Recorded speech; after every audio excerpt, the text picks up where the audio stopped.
Susan Mullen, the new library director at Herrin City Library. Actually, not so new anymore, as we celebrated my first anniversary here in Herrin last month. I have decided to continue to be called the new librarian because the other option is old librarian, and I'm not sure I like that. At this time, I'd like to acknowledge the retired director, Mr. Michael Kepper, who's in the audience tonight.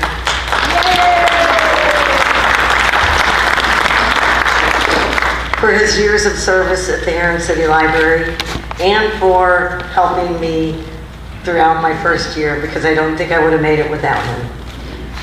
September is National Library Card Sign-Up Month. We encourage you and your friends and family to get a library card. Your library card offers you access to all the free resources of the Herrin City Library. Herrin City Library has 54,777 books, videos, magazines, audiobooks, and CDs for you to check out.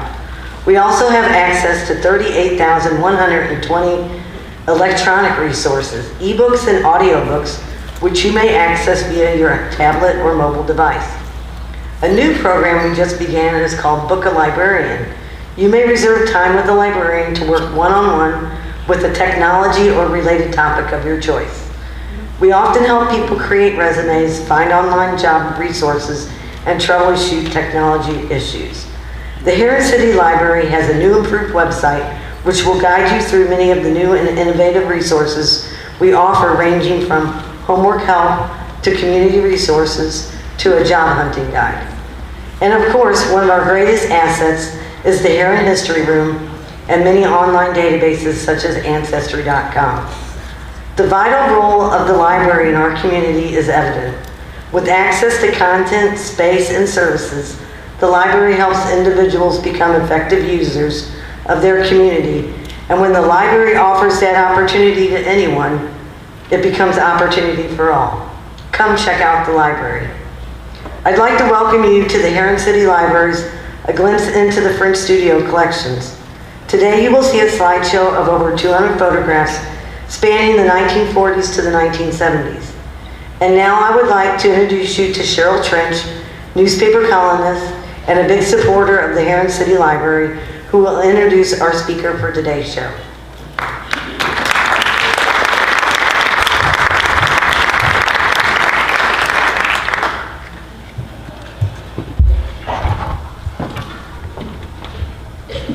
Well, this has truly been a wonderful day, and we're very pleased to see some of you who have come out this evening. When we total up those of you who are here this evening and the ones who came to the 1 o'clock show, we have almost 150 people. So I think that deserves a round of applause for some great historian lovers in the region. This is truly a magical show that you're about to see, and it comes from the French Studio Collection. Louis French, who many of you may remember, and certainly do remember, was an icon in the region. We were very lucky that he chose to open his photography studio here in Southern Illinois, and in Herrin in particular. I know personally he took pictures of me from a little girl to a grown woman and to very special events in my own life, and I know it was true for you as well. Many thanks must go, though, to the Herrin City Library and to the new director, Susan Mullen, for allowing this to take place and to happen, because it was one of her staff members who has done the lion's share in the Herculean work to make this happen today. We have to thank the Herrin Area Historical Society, many of those members are here this evening, for underwriting the programs that you see. I hope you'll keep them, tuck them away, and someday it will be a nice memento for your heirs when they see and listen and talk about Herrin history. We invite you to take brochures that are on the main desk out there about the Herrin Historical Association, about the Harrison Bruce Historical Village in Carterville, and items about the Herrin City Library. It is really a great honor and pleasure to introduce the producer, the director, and the creator of this glimpse that you are about to see. Since her arrival at the Herrin City Library and her interest in the Linda Banks History Room, her hours, months, and now years of work have stirred up what I like to call a continuing library mission, and we have a library museum at the Herrin City Library. While we don't have a separate structure, we have this marvelous wonderful place at the rear of the Herrin City Library, full of many mementos that some of you have shared. She is an assistant researcher in the history room, but her unflagging work to bring historical information and pictures to us, I think, will only be rewarded in the years to come when generations follow us, our children and grandchildren, who will find these pertinent facts stored and cataloged at the Herrin City Library. Her annual slideshow at the library brings scores of visitors to the library during Herrin Festa Italiana. Today we've stretched it and brought it to the Herrin Civic Center thanks to the director here, Richard Melvin, and his staff, and his work with us to bring it to the wide screen. We also have with us Doris Grant Fry, and she's a volunteer retired nurse, and she's an assistant to Lisa, and she's really funny too, so she's fun to work with, and we need to give her a round of applause. She always helps with the research and the slideshow presentations, and she's always willing to work at whatever Lisa needs to do. As tomorrow marks the 15th anniversary of that tragic day, September 11th, 2001, I think it's only fitting that we remember what happened in New York, in Washington, D.C., and in that field in Pennsylvania. So I'd like us to pause just for 1 minute to remember those who died and those who came to the rescue.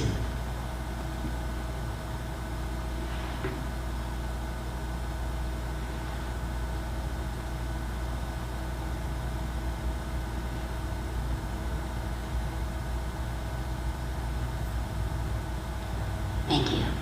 We also want to thank, and they're in the crowd, Becky French Eaton and her husband Earl. He was up late last night printing those programs that you have in front of you. And their son Danny, who's up in the birdcage, I call it.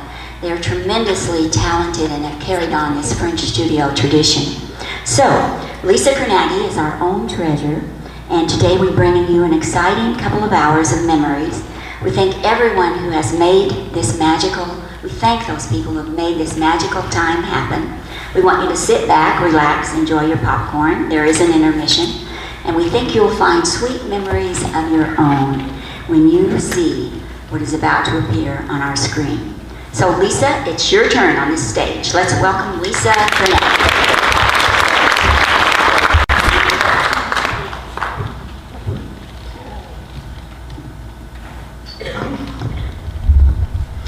Alrighty, welcome everyone. I'm so glad you're here. I told the 1 o'clock show that, I always worry that we're going to have a party and nobody's going to come. So I'm really glad you're here. I would like to ask you to please turn off your cell phones.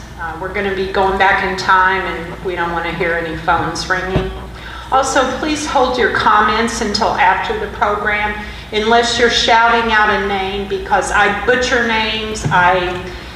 I just have trouble with that. I trip over them. So you're welcome to shout out a name for me if you'd like. We're going to do the first half of the show, then we'll take a 20-minute intermission and then return and finish up. And again, I would also like to thank French Studio for opening up their archives and being so generous with their time and their resources. And my buddy Doris, I want to thank her.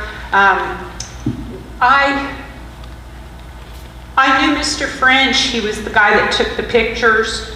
I got to know him a little bit more after I started working at the library. And of course, he was quite a character. And we started an oral history project at the library, and he was the first person that I asked to interview. And he agreed to do it grudgingly. And I'm proud to say that his veterans interview is in the Library of Congress. I asked him one time, because he didn't really like to be interviewed, so I asked him, I said, why did you let me interview? Why now? And he said, because you're just about the most persistent person I've ever met. So there you go. You know why I'm here. I also want to thank the Historical Society, the Herrin Independent, and the Civic Center, because they all have contributed in some way to this show. So we're going to get started. And Doris, let's go to that first slide. Okay, when I found out that they were going to let me do this, I couldn't quite figure out how to negotiate through all of the photographs. So I decided that I was just going to start at the studio where it all began, and then kind of just work my way down the streets of Herrin. So if you get a little bit dizzy, just hang in there. I'll get you back out on Park Avenue where you know what's going on. We're going to start with this photograph. This photo is from the 1940s because, Dan, you were right. I do have 1968 on my notes, and it was not 1968. Of course, French's will be celebrating their 70th anniversary next year. So I believe this is from 47-ish, maybe, and at 821 South Park. And then we can go to the next slide, and this is the display window back in the day. I like to tell everybody that at one time my photograph was in French's window. And when you were in high school, if your high school photograph was in the French window, that carried some weight for some reason. And I was at school one day and some people said, "Hey, your picture's up at French's." So I was very excited and flattered. Mr. French was always ahead of his time, I think, after talking to him and discovering so much more about him. He knew that aerial photography was going to be very important and popular in years to come. And he purchased an airplane. And then he kind of showed off because he parked his van underneath that airplane wing, and I believe Becky told me there was about an inch clearance, but he knew right where to pull that in. The funny thing is, he captured his own silhouette down there in the shadow as he was taking the picture. Now we're going to go on down Park Avenue heading south, and we've got a picture of Nancy's Flowers. This building is at 1001 South Park, and the picture is from October of 1965. Nancy Lowe owned the Nancy's Flowers, and she had a business prior to this that was at 104 South Park. So this was a big move into a new building. She changed the name from Hanson's at 104 over to Nancy's Flowers and Gifts in 1952. And here's their building.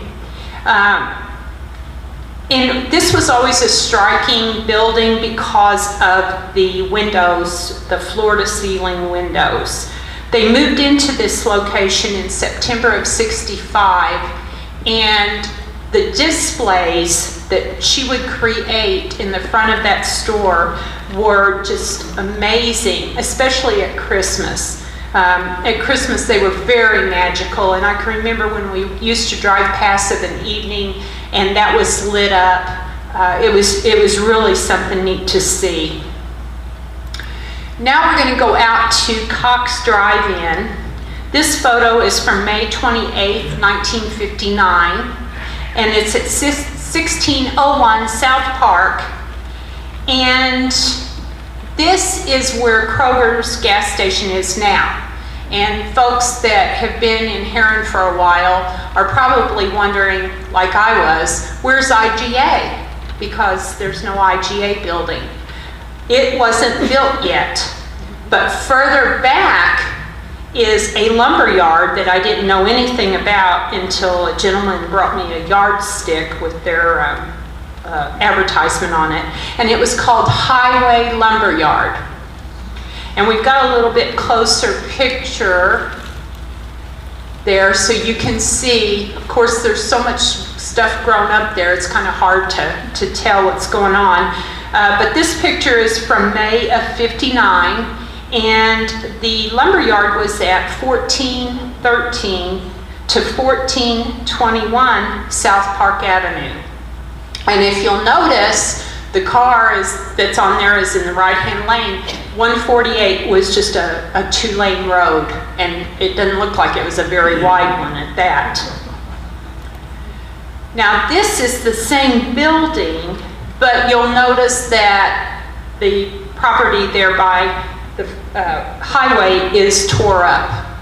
This was during a project. Village of Energy was doing a sewer collection project, and they were putting in new sewer, and they were also preparing to someday widen Route 148. Arthur Mann had purchased Cox Drive-In in 1964, which is the same date as this photograph. And I just wonder if he realized that that was all going to be tore up like that when he purchased it. But he purchased it, and then he changed the name to the Sugar Shack, which is what I remember when I was going out there. Not driving out there, going with my parents. I'm not that old, but. And this is, of course, what it looks like today. Becky was nice enough to go around and take a few pictures so that I could get my bearings on what was where. And so this is what that corner looks like today. And now we're going to go out to Energy, and this is Route 148. It was only 2 lanes. Again, we've got the whole sewer thing going on. This photograph is from March 14th, 1964, and of course we're looking south. And then here's another shot of 148 looking south, and there you'll see maybe a building that's a little bit familiar to you. This was taken at the same time in 64, and that's Evinrude, their building there, which would have been on the east side of Route 148. And then we can go just a little bit closer, and you'll be able to see their sign there. Now, if you go out on 148 and travel in your mind further out, to the right would be the Herrin City Lake. And we're going to have a look at an aerial shot that Mr. French took. In the center is the water treatment plant. And I failed to mention this at the 1 o'clock, but people used to go out to Herrin City Lake and around that area and have picnics. There were some picnic tables and stuff. And I can remember my little church, Bryan Street, which is on the far north end of Herrin, deciding that it would be a great idea to ride bicycles out there and have a picnic. And let me tell you, by the time we got out there, you talk about some people being, our tongues were hanging out. It was a long way out there, but we had a wonderful time. This photograph is from October of 1955, and of course north would be to the left side of the picture. And then if we go to the next one that's just a little bit closer, again, you've got the water treatment plant, but then over and just below, yes, that is Ridgway's greenhouse back in the day, which sat on Grand Road, which we called the Carterville Blacktop. And then if you go up and over, there's the Egyptian Drive-In. And that little road that comes, you know, down and across is Route 148. Sure looks a lot different now, I guarantee you. And this is a photograph of one of the roads there at the city lake. There's an old truck there, and I believe maybe they're fishing or something. And during my research, I found a really neat article about a gentleman that was out fishing there. And he thought he had a fish, but when he pulled up his line, he actually had caught a lady's wristwatch.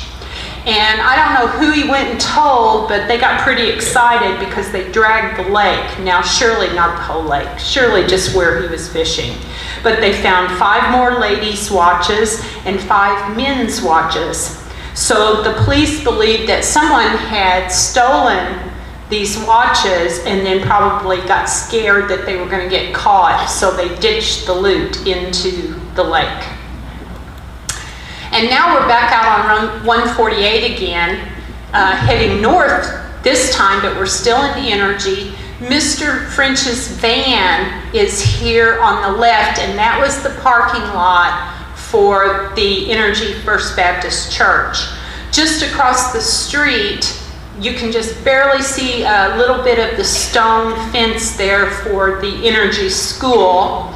And there's a street that runs there, and that's College Street, which now in Energy, there's a stoplight there. And then further down on the right is a car lot, and we can go just a little bit closer to it.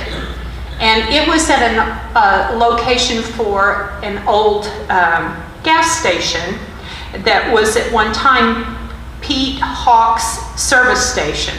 And this photograph was taken May 6th of 1964.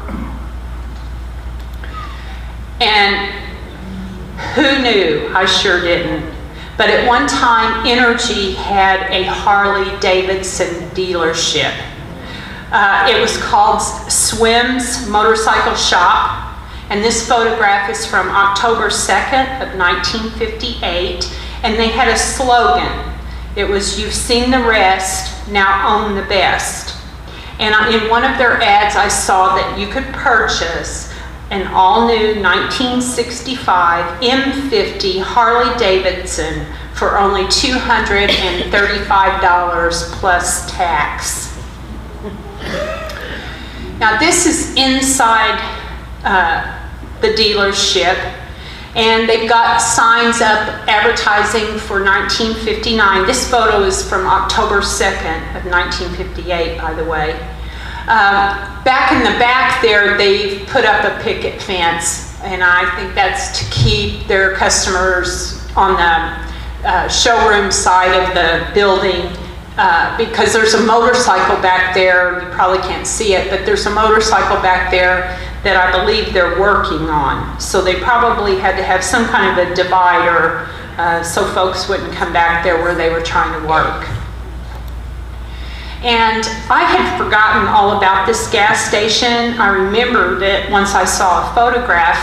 This is the Imperial gas station, and this photograph is from May 21st, 1959. And I forgot to mention that the Swims was where the Village Hall is now. And this gas station was just north of that. There was a street and then the gas station.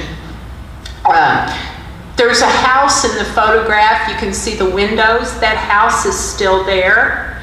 And when I was trying to research this, I found references to this gas station as late as 1978. Something else that I would like to point out is the price of gas, because it's only $27.9, and I don't even know if I've ever seen it be that low since I've been driving. And here is Motel Herrin. I think this is a wonderful photograph. Again, we got the sewer thing going on, but this was taken June 6, 1964. It was located across from the bowling alley, and it opened in 1949. It was owned by Art Lenzini and Bob Ferrari. And then later on, it wasn't a motel anymore. It was a small business plaza. I can remember Little Egypt Employment Agency was located in this location. Now, we're back out on 148 here with, you can see where they've done a lot of this work. This is also from 1964, and on the right-hand side, about, I guess that second big tree area there, is where the gentleman has the Christmas tree lit up every year. There'll be a big blue Christmas tree. Going just a little bit closer, you can see Helleni's Furniture sign. The house that's behind that is where O'Reilly's Auto Supply is now. And you can see IGA's sign. They had that kind of unique sign. I think that it was an arrow actually pointing towards the store. And I noticed when I zoomed in that the speed limit was 50 miles an hour. Right there, right where you're at the Sugar Shack, I guess.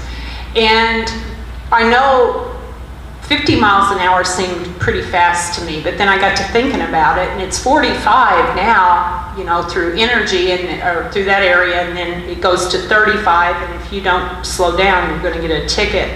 But that's a very wonderful shot, I think, there with Borns in the picture. And here's a great aerial shot. There's no date that I could find, but we do know that the First Baptist Church there that Doris is pointing out to you was built in the early 70s. The building way up and back is Norge. Talk about a footprint. That's a big, big building. And then if you come back down to the church and get on Clark Trail and come across, you're going to go over 148. The building there is Borns IGA. Of course, there's no Kroger gas station. There's not even Kroger's at that location at this time. You can come on down to this big old building down here. That is on the other way, Doris. That's the old skating rink.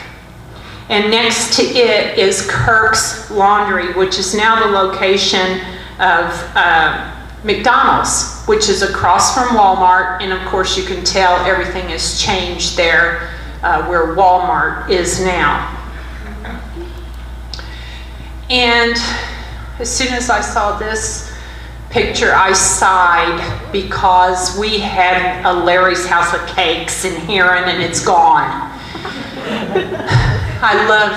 It's probably for the best that it's gone, but we had Larry's House of Cakes there in that same Sugar Shack location. Then you can see Borns IGA, Big Daddy's restaurant. A lot of people remember Big Daddy's, the Dairy Queen, and even Farm Fresh. You kind of have to squint to see Farm Fresh.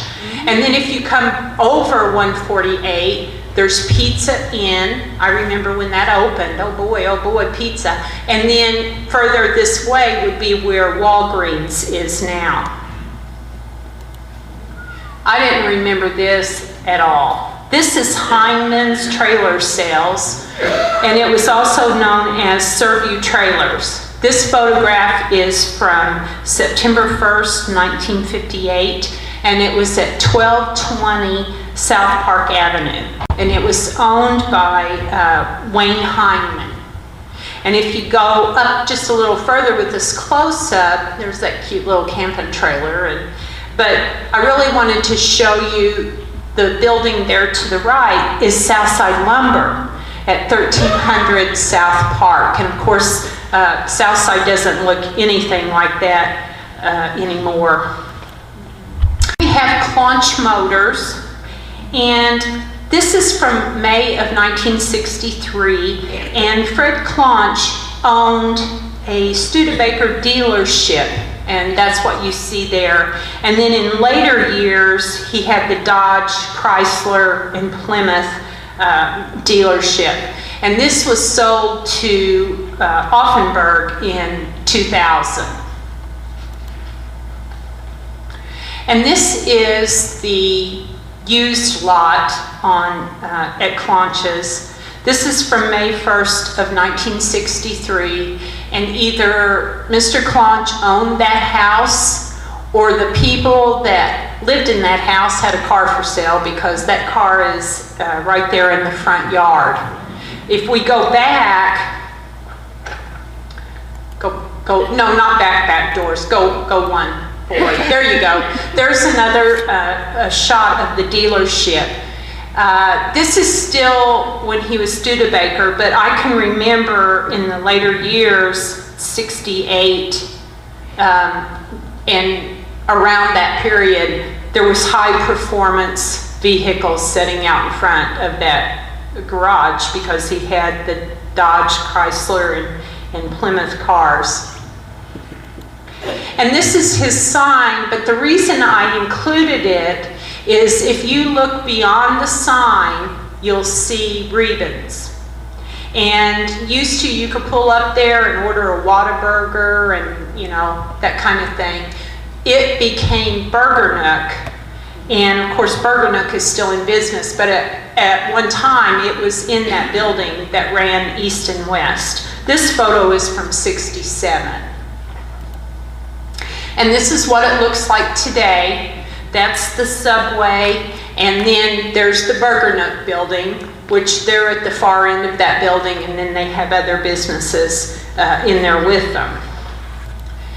And I was really excited that there was a photograph of Babe's Market, because that was really a neat old grocery store in Herrin for many years. We've got Egypt Flowers also in the building, and Egypt Flowers is kind of hard to track because they kind of hopped, skipped, and jumped around and were in several different places. But they were here, according to the Herrin directories, they were here at this location in 1955.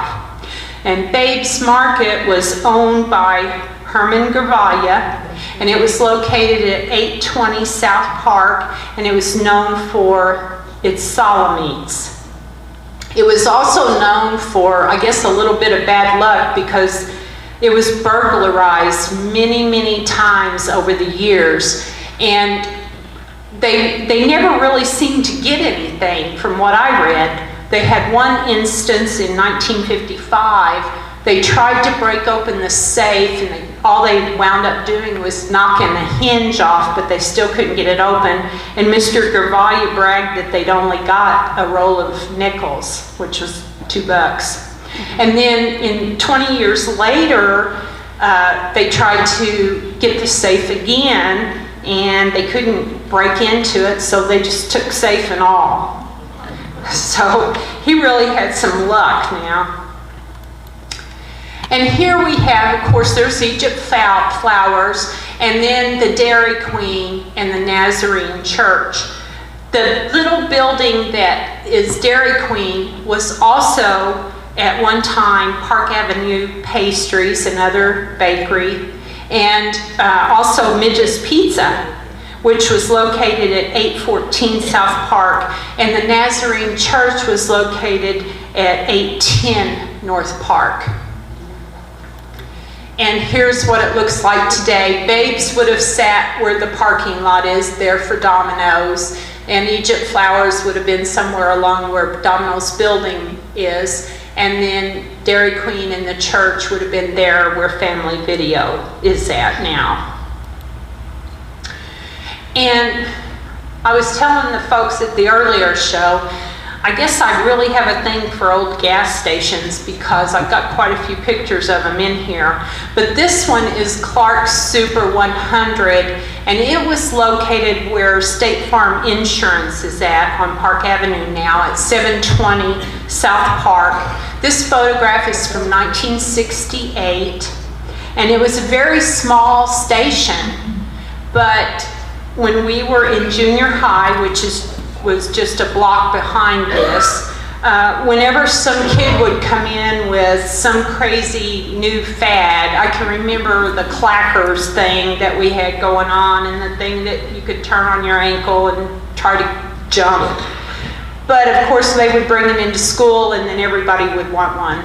And it was always they got it at Clark's. So we'd go down to Clark's station and get the latest fad. Also, they were very good-natured about the fact that any time a basketball game let out at the junior high, all these junior high students would just bombard this little gas station so we could use the phone to call home and let our parents or someone know that it was time to come and get us. This is Bracey's Insurance, and this photo was taken December 5th, 1964, and Mr. Floyd Bracey was building this new building, and he said that he wanted it built in a colonial style and similar to a home so that it would blend with the residential character of the neighborhood. He was able to move into the new building in January of 1965, and he was in business then with his sons, Bill and Jim Bracey. But Mr. Bracey Floyd had been in business in the insurance business in Herrin since 1927. And here's the DX station. I don't know if any of you read the article in the Herrin Independent this past week, but I had this photograph in there and I promised a little bit of a story with it. The photograph is from June 10th, 1957, and DX was located at 620 South Park, which now is where the pawn shop is. And I was researching and I found this article in the Southern Illinoisan that talked about a gentleman named Carl Gurkus. And I'm sure that's not how you say it, so there you go. But anyway, he was a former West German displaced person, is how they referred to it in the article. And he came to America and to Johnson City in 1954 from West Germany. And he was penniless. But he managed to get a job in a gas station in Johnson City, and then a little over a year later, he was able to lease a station at 13th Street in East Monroe, here in Herrin. And then, June the 3rd, 1957, he was able to move into this new DX station. Here's a picture of the station from a different angle, and he was quoted as saying, "America gives you a chance. If you want something and have the ability, you'll get it. We were bitter about losing all of our possessions after the war. I didn't think I'd get a chance like this." And here we have First Federal Savings and Loan all lit up. And this was taken April 2nd of 1969 at 318 South Park. This is where Banterra's bank is located now. And further on down is our post office at 200 South Park Avenue. And this photograph was dated March 2nd, 1961. The post office was constructed in 1936 and opened in 1937. I've been accused of being just a little bit too organized, and that is why that parking lot just gives me a shiver. Look at how they're parked. They're like Fred Flintstone. They just shot in there and grabbed a parking spot and got out and went to work. The building behind that is the Herrin Hospital, and those windows were located in the pediatric ward of the hospital. Right. Becky went and took another picture, which I love. Look how the little postal trucks are all they're just lined up so nice and tidy, and that's how you should park, I think. And here's a side view of the post office, and keep off the grass. I noticed that right away, that they've had it. They're just going to put a sign up. This was taken November 14th of 1956, and he's standing on East Herrin Street looking at the side of the post office. I also found out that the IRS had an office in the basement of the post office.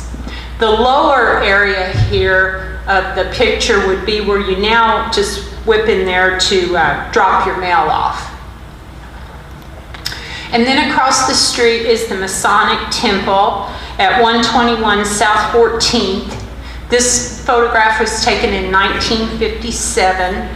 This building was built in 1920, and it still bears the scars on the front of the building of the bullets that struck it during a shootout on Election Day in April 1926. And the building has been preserved by the Herrin Hospital, and it's now called the Heritage Building. And then we have the old hospital. This is at 201 South 14th, and the photograph is from January 12, 1957. And I found out not too long ago that there were doctors' offices there in the hospital. I didn't realize that. And of course, if you look all the way back to the right, you can see our post office. And if you went across the street, you'd see the Masonic Temple. Also, notice the brick streets. Herrin had a lot of brick streets back in those days. Here's another shot of the hospital with the new addition. One of the things that we noticed when we were looking at this is that there's an air conditioner in every window. And I think that would be wonderful if you were in the hospital and you could stay nice and cool, because I've not been in a hospital room since that ever was nice and cool. This was taken in August of 1964, and Mr. French was actually standing where the First Baptist Church was located before it moved to the new building that we were looking at earlier. Here's a close-up of the new addition, and that was the business office. And it's located on South 14th Street. This was taken in February of 1964. And of course, South 14th Street has been absorbed into the hospital and the parking lots. And here we have East Walnut Street. And who doesn't recognize that? Because you go into Louis to get a sandwich and you've got to find a parking place. But at the time this photograph was taken, Bourne's IGA was located where Louis is located now. And so you had Bourne's IGA, Calcaterra Feed Store, and then the VFW. We have a photograph, the next one is inside Bourne's IGA. And it was at East Walnut and South 14th, and Bourne's later built a big nice supermarket in the 1500 block of South Park Avenue, which opened in 1960. When I looked at this photograph, I immediately recognized Ray Bourne. He was a very, very nice man, and he never met anybody he didn't like. So now we're back on East Walnut, sorry. And if you look close, you'll see the VFW sign. But if you go way back and across Park Avenue, you're going to see the Scout Cabin. The Scout Cabin was built in the 1930s by the WPA, and many events were held in that old cabin, birthday parties, baby showers, you name it. And it's remembered very fondly by Herrin residents. It was actually dismantled to make way for the parking lot here at the Civic Center. The intention at the time was to dismantle it, take it to the city park, and then reassemble it. But unfortunately, once they got into it, they discovered that it was in such poor condition that it couldn't be saved. And here we are at Royal Crown Cola at 212 East Walnut, and this photograph is from June 4th, 1964. If you look back and to the right, you'll see Russell's Texaco's sign. And then if you come this way, you'll maybe notice that man peeking out the doorway, kind of doing a photo bomb there. Royal Crown Cola was in this building. Then it was the Herrin Senior Citizens Center. And then it's been torn down. It's now a parking lot for our hospital. Going further back, the first thing I noticed was the RC truck. And all of those sodas are in those old wooden crates, which now are collectibles. And I can remember when I was a kid that the driver would just pull up to a grocery store and open up the sides of the truck and go in and, deliver his soda and stuff, and I guess never really think anything about it. But I'm afraid if you did that nowadays, when you come out, there probably wouldn't be anything left in the truck. And to the back is Southern Illinois Wholesale Building. And that's on 13th Street. And the railroad track ran right along that building. You can see there's a train car right here. And then if you look back way in the distance, there's a little building there that we have a photograph of. And this photograph is from August 19th, 1964. And the building is located at the 10th Street crossing of the railroad track, and it's actually still there. And then this friendly looking guy is Hazen Coleman. And this photograph was taken July 1st of 1954. And he has a clue about his occupation up there on his hat. It says Martin. And then when we go to the next slide, you'll see that he at one time owned Coleman's Martin Station at 100 South Park. This was a very recognized gas station. It was also Marlowe's at one time. And he had a slogan up there that says, Hazen says, smarten up with Martins. And then we've got the gas that's only $27.9. And CIPS is actually located across the street there on Walnut. And I don't know if I told you or not, but this was taken in 1954. Now here we have one of Mr. French's shots that's just really, really neat. This was taken January 12, 1957. And I asked Becky, because nobody has a ladder that tall, and it's not an aerial, and they didn't have drones back then, so I asked how he managed to take this picture. And she said that the fire department would actually, lift him up and he would get the picture. This one has Limerick Loans there. And then if we go further back, Zwick's Men's Store, and then there's Rexall's and Zwick Shoes, and then we can come across to the bank building where Bank of Herrin was, and Marlin Furniture, Herrin Supply, and then J.B. Walker's store. Here's one that's from the 1960s, and Limerick is now Credit Thrift. And there's a phone booth. I forgot to point that out in the last one. What's that? That's a phone booth, believe it. And had a cord and everything. The building back, I'm not sure if it's still Zwick's Men's Store or what the name of it was. But we can go back even further to Zwick Shoes, Concept 2, and the old European building. And then of course come over and you've got Marlin's.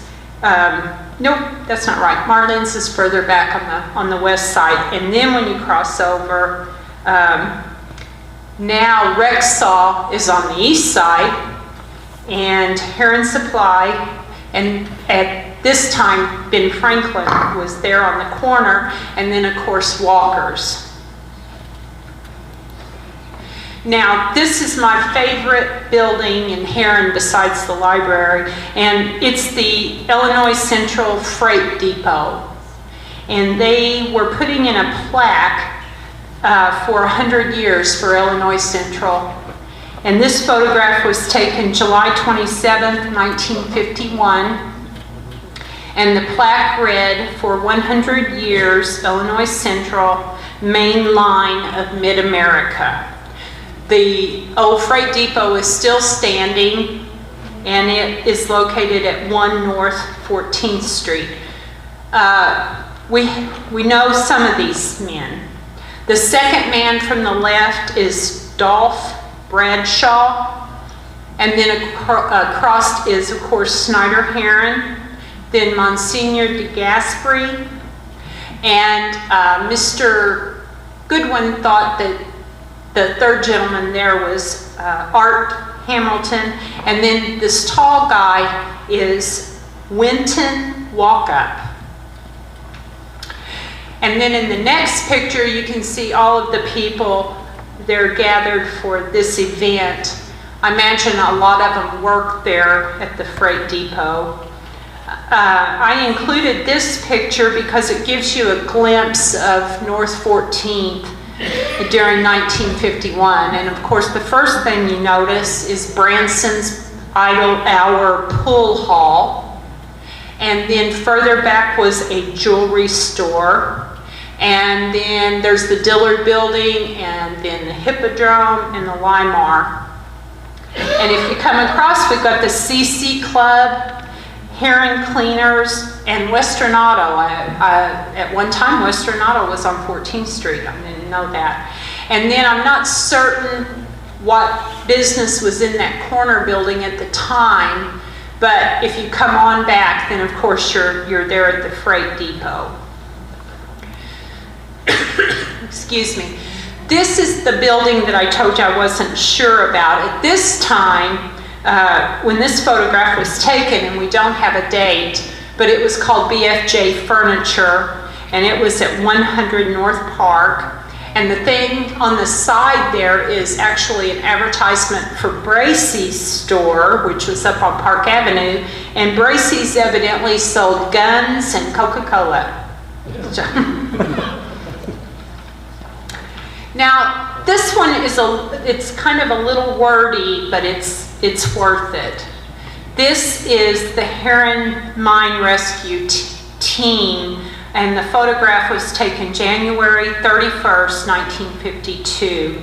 The rescue station was located in the Lombard Society store building at 110 North 14th. This team was second on the scene at the Orient No. 2 mine disaster. They were underground for almost 50 hours over a 3-day period. And you have to bear in mind that even with the breathing apparatus that was available at that time, they could only enter a mine and work trying to do help in the disaster area for 2 hours at a time. We actually have all of their names. Left to right in the back standing is Harry Carney. He was the superintendent of the mine rescue station. Earl McFerrin, John Steck, and Hubert Jacobs, and he was the captain of the team. Kneeling is Ernie Grounds and Lee Long. And if you go up and you look at Mr. Hubert's hard hat, that would have been where their battery-operated cap lamp would have been, and that would have been the only light that they would have to work in the mine. Also, he's holding a safety lamp, and it was to detect methane gas. And it would have a low flame that would get brighter and brighter as they would get into more and more methane. If the flame went out, they were either in a very high level of methane or a very low level of oxygen, which either way was an extremely dangerous situation. There on the floor and to the right is a tagline. And when they would go into the mine, the man going in first would take the tagline, and then the rest of them would fall in after him. And they would hold on to that tagline so that they could stay together, and also to help them get back out of the coal mine. Here we have a close-up of Lee Long's breathing apparatus, and you can tell that it's made of metal and it's very heavy. So this team would go into very hazardous conditions to try to save coal miners who might have survived the initial disaster.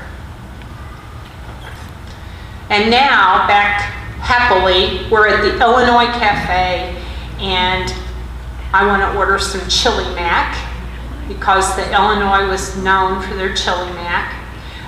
This photograph is from January 1st, 1969, and the Illinois was owned at that time by Jimmy and Ferry O'Donnell. And I was fortunate to grow up just across the street from them, and they were wonderful people, and Ferry is still with us. Jimmy and Ferry were big supporters of Herrin High School sports, and they also hosted dinners with some really big names such as Yogi Berra. And then if you look over, there's the florist, and then past the florist was a Herrin office supply that I really wish had never left. And now we're going to go over onto Monroe Street, and this photograph was taken January the 12th, 1957, and when I was talking to you about the DX station, this is the little gas station that he would have leased before he got his DX station. In the 1955 directory, it's listed as Marlowe's Shell Service Station, and it's at 201 North 13th Street. It's just catty-cornered from the library. But I think the reason this photo was taken was because of the parking meters. I think they probably just got their parking meters and they're demonstrating. It's like, okay, here's what you do. You put the money in the parking meter, you don't get a parking ticket. And at the 1 o'clock I said, and here's my home. Because I'm there just about as much as they'll let me be there. This is our library, and this is when it first opened in 1959. It's at 120 North 13th Street. In 2002, there was an expansion that began, and it was actually dedicated in August of 2002. And I might add that Mr. Kepper was head librarian at the time during all of that expansion. If you look here to the left, that's now the Herrin History Room. And of course, the library is about twice the size that it was back then. And here's story time. And this is during the opening.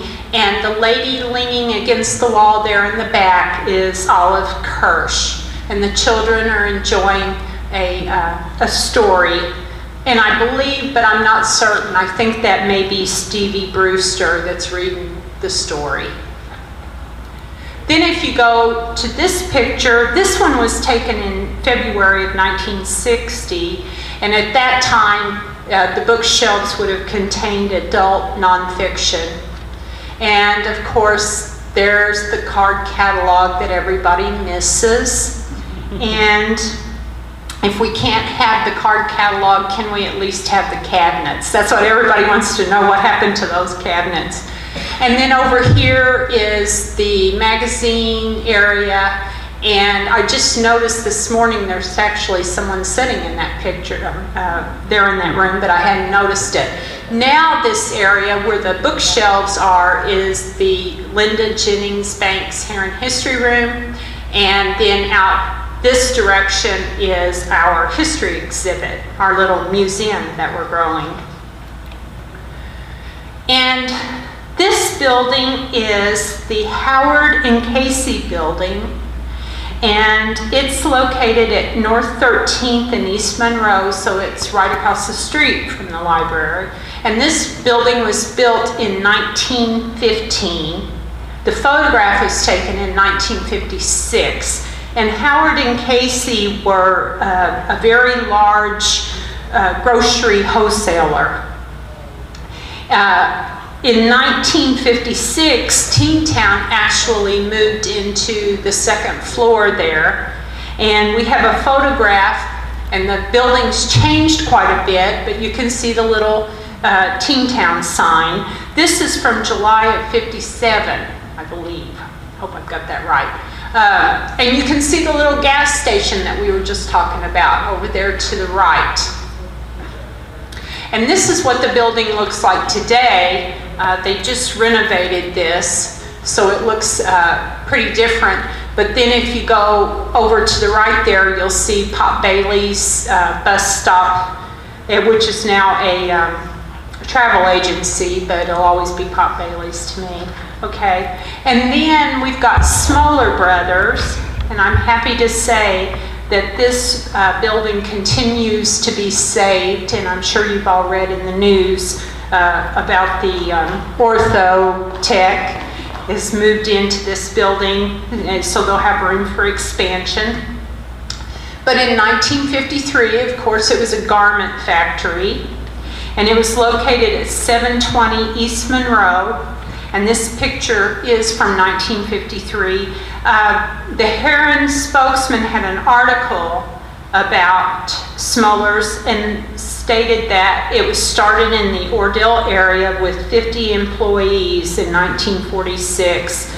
And then they built the Herrin factory and moved into it in late 47. They also had a factory in West Frankfort, and between the two, they had 700 employees in 1966. And here's the Doughboy when he was in the center of town. And again, we've got the brick streets. He was unveiled at this location September the 6th, 1927. This photograph was taken May of 1947. And he was moved from this location. Actually, it was the state of Illinois wanted it moved because it was hazardous in the middle of the intersection. So they moved it to East Madison next to the American Legion. They did that in 1956. And then they moved it to the Herrin City Park in September 9th, 1964. And then back uptown to its current location in 2002. And we're going to talk about the businesses in this photograph later, but you can see Our Lady of Mount Carmel's bell tower there in the distance. And here's a great picture of the bank building. It's the Bank of Herrin at 200 North Park. And I hadn't ever really noticed, but there's a clock there over the doorway. I hadn't noticed that in any of the other pictures. And then further back is the news agency. There were quite a few businesses that worked out at that second floor. Now I'm not sure what, it's a dentist, but I can't tell what his name is that's in there right now. And then this is an open house that they had. And this was in May of 1954. They had a 5-day open house. And they had this promotion. If you could guess how many pennies were in the jar, you could win $25. And I thought that was pretty neat. And I looked. It's not that box that's on the ladder there. I thought, where's the jar? Where's the pennies? And I finally found it. It's up there just above the sign. They also had large photographs of some of the businesses in Herrin up on the walls there in the bank. And here we have Mrs. Mercer. A lot of folks will remember Dorothy Mercer. And then working next to her in the next teller cage was Wayne McCormick. And I worked at Herrin Security Bank for 5 years.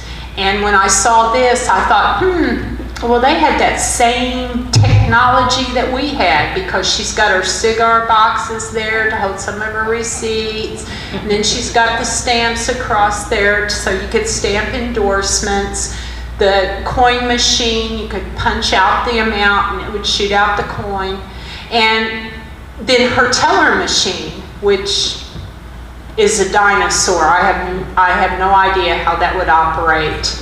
And then she's got her trash can down there. There's her trash can. And it's, you know, it's the same whatever bank you're in. I do know that right there on her counter is a cashier's check. So that's a glimpse behind the teller window at the Bank of Herrin. And here we have Woolworths. And who doesn't miss Woolworth? Because I know I do. This photograph was taken July 1950 at 204 North Park, and they had a lunch counter in in the store, and a lot of folks would go down there that work downtown. They'd go to Woolworth for lunch. And I remember when I was a kid, my friend and I would go to town on Saturday, ride our bikes and park the bikes at the police station and then walk around town.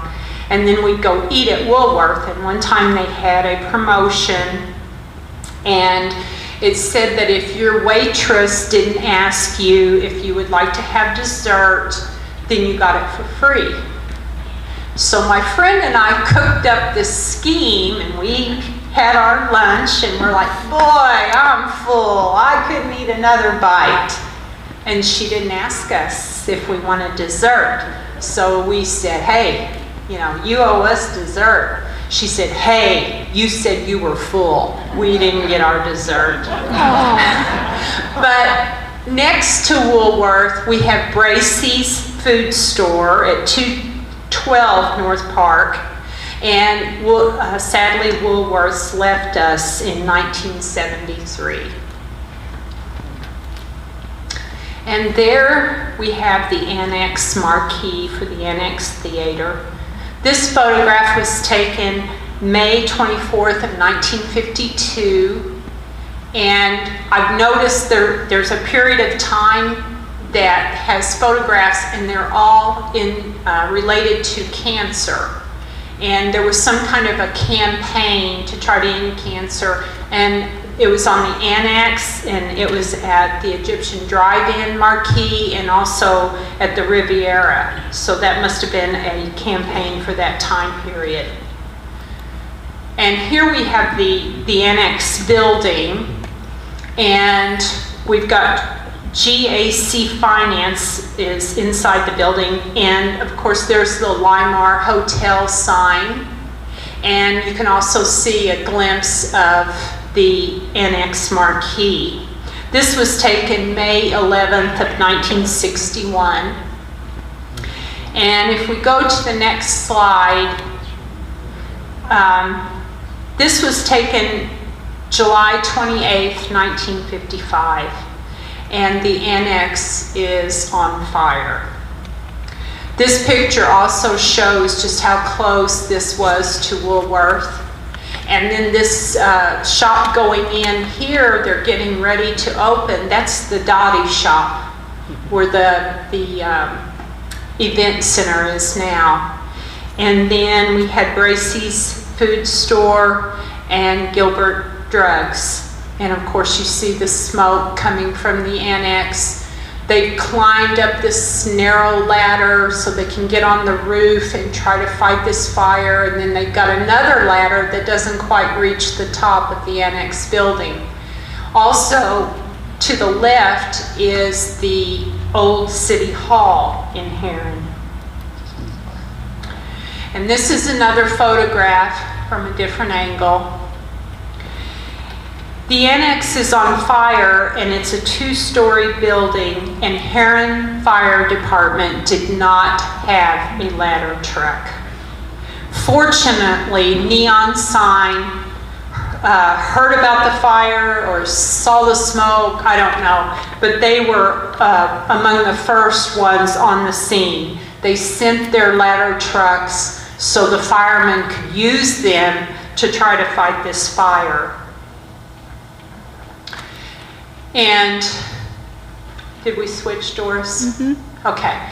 And this is another shot, and you can see the firemen are up on the ladder fighting the fire. You can see some of the water that's coming off of this other ladder truck.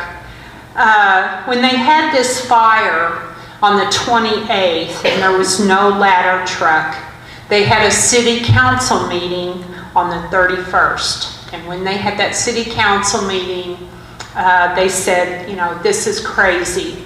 We have 2-story buildings in Herrin and no ladder truck. So the city council got right on it, and they purchased a ladder truck for the fire department, and it arrived in Herrin in September of 1955. Now going back to happy stuff, this is the 75th anniversary of Herrin. and they had a big party and a parade. And this is just right at the intersection between the annex and the old city hall. When I put this up during the practice, the ladies immediately said, "That's Pam Wilcox." So that is supposed to be Pam Wilcox, the lady that's looking towards the camera. If you look across the street, you'll see Marlin Furniture, the Young Modern Shop, and the Blue Front. And again, I'd like to order some chili mac. The Blue Front was also known for their chili mac.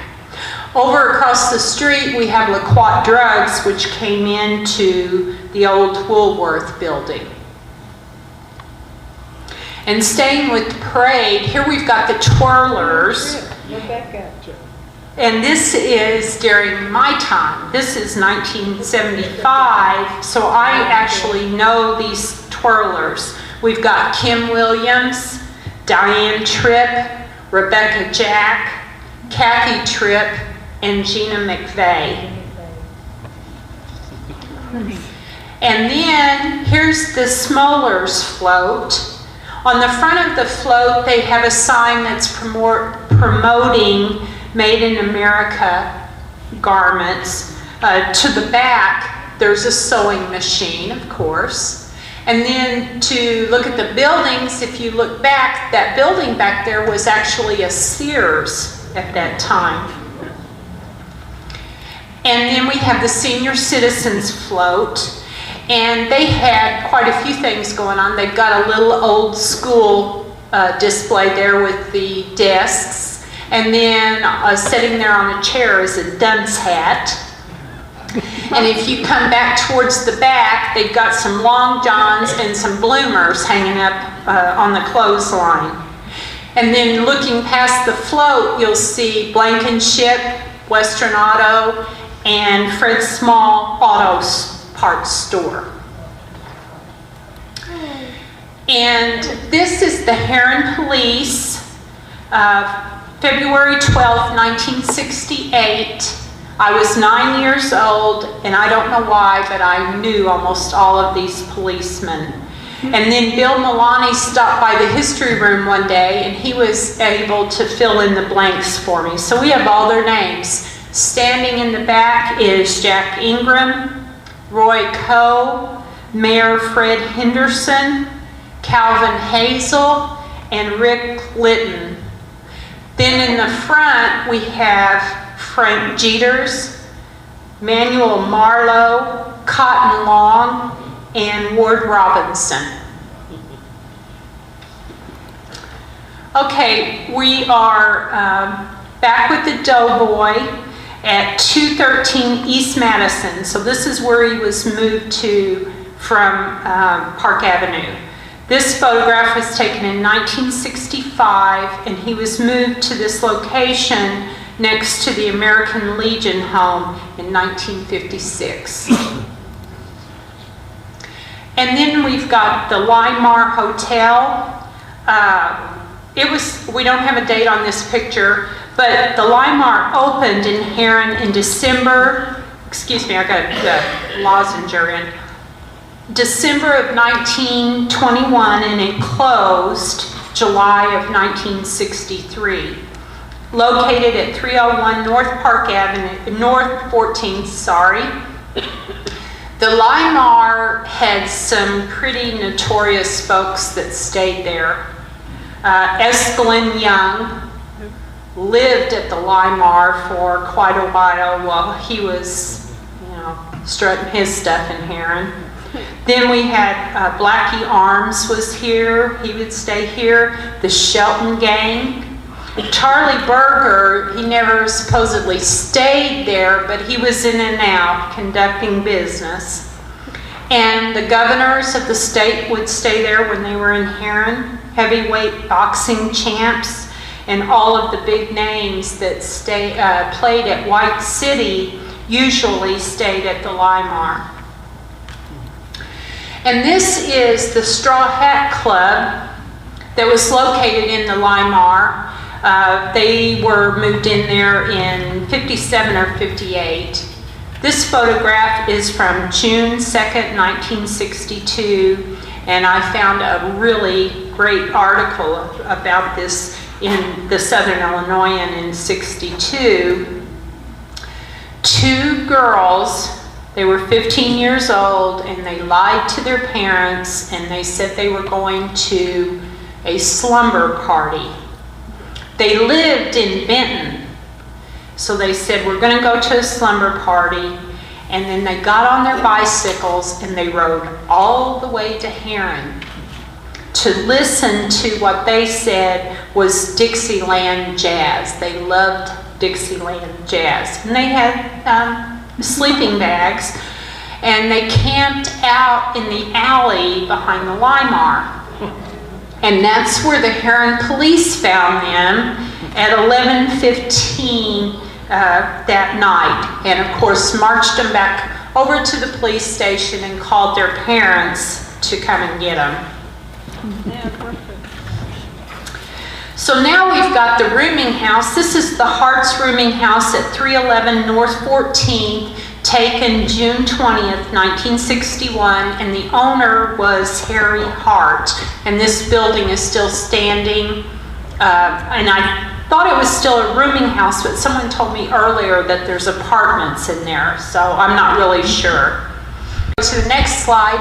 This is Modern Cleaners, and we don't have a date on it, but they came to Herrin in 1951, and they were located at 321 North 14th Street. They were owned by Carl Bruce and Peter Marlowe. If you look to the left, you'll see the rooming house. They were right next door to the rooming house.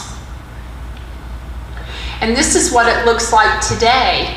It's the location of our Herrin Police Department, and it's the Carl Bruce Annex. Then further down, at 401 North 14th, we have the General Telephone Building. This was taken October 29th, 1959. And when I was doing the practice run, I mentioned that we used to really love this building because they had a payphone and you could call home for free. And we just go there and call people just because we could call for free. And the ladies in the audience said, well, I didn't know that. And it's like, yeah. If it was on the north end of town, we knew about it. So here's the building today. It looks basically the same. So that building has survived. And then if we go here, this is the old Brewster building at 308 North Park. And I had no idea that container stapling had started in downtown Herrin. It was actually called, the name on there was Staplex, but it was container stapling. And in 1953, which is the year this photo was taken, they negotiated their first contract with the International Association of Machinists, and they actually published their pay rates in the newspaper. And the pay rates ranged from $1.25 an hour for a janitor to $2.40 for a Class A tool and die maker. In 1955, the company announced that they were going to build a new factory, and it was going to be located out by the ice plant, which is in the west end of Herrin, located at South 27th at the Illinois Central Railroad. And that's the building that East Side Lumber, who was at Smoller Building, they bought the container stapling building, they've moved there, and then the other people have moved into Smoller's. This is Car Motors, and also the George Ward building is there to the left. But the reason that Mr. French took this photograph was because evidently there was soot damage to vehicles and stuff from the Modern Cleaners. So he was there to capture that black smoke coming out of that pipe. If you come across Park Avenue, you would be at Cassie Burke's Standard Station, and that's where the Doughboy is at now. And when Sam Stotler came in the door, I said, I've got a Bob Stotler picture in the slideshow and you can pay me later. And he said, okay. So I want you all to be a witness to that. The Bob Stotler Lumberyard was located at 420 North Park, and it opened in 1928. Unfortunately, the photograph doesn't have a date. They also built a new building. I think it was added on to what they had there in 1957, and their advertisements boasted that it was an air-conditioned showroom, so you could shop in air-conditioned comfort. And here's what the building looks like today. The First Presbyterian Church purchased the building, and this is their church hall.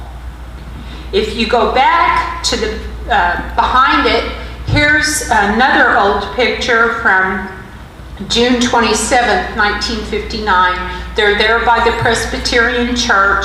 It's the Boy Scouts, and they're waiting to go on a camping trip, a week's camping trip at the Pine Ridge Scout Reservation at Little Grassy Lake. And I don't know if I said or not, but that was in 1959.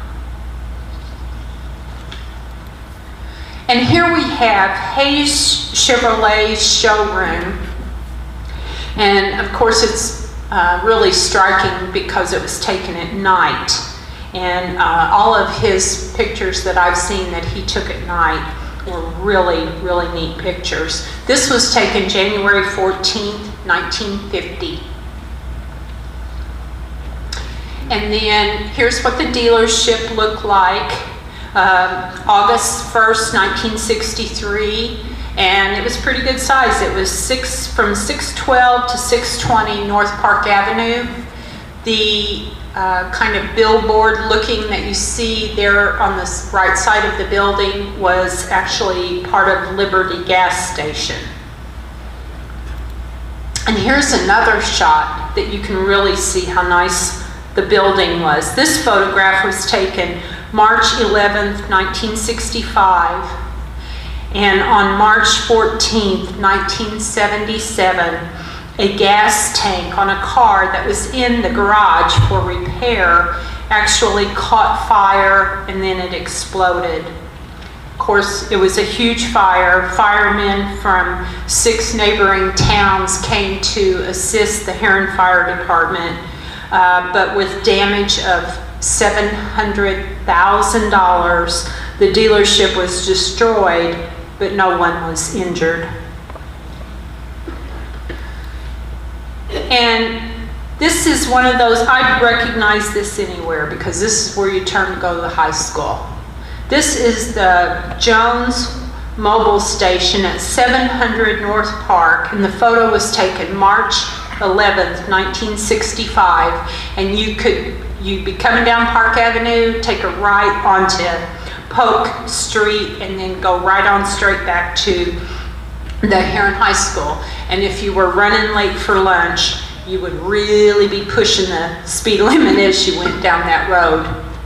Now we're at an intersection at North Park Avenue and Herrin Street. And we've got the Texaco here on the southeast corner.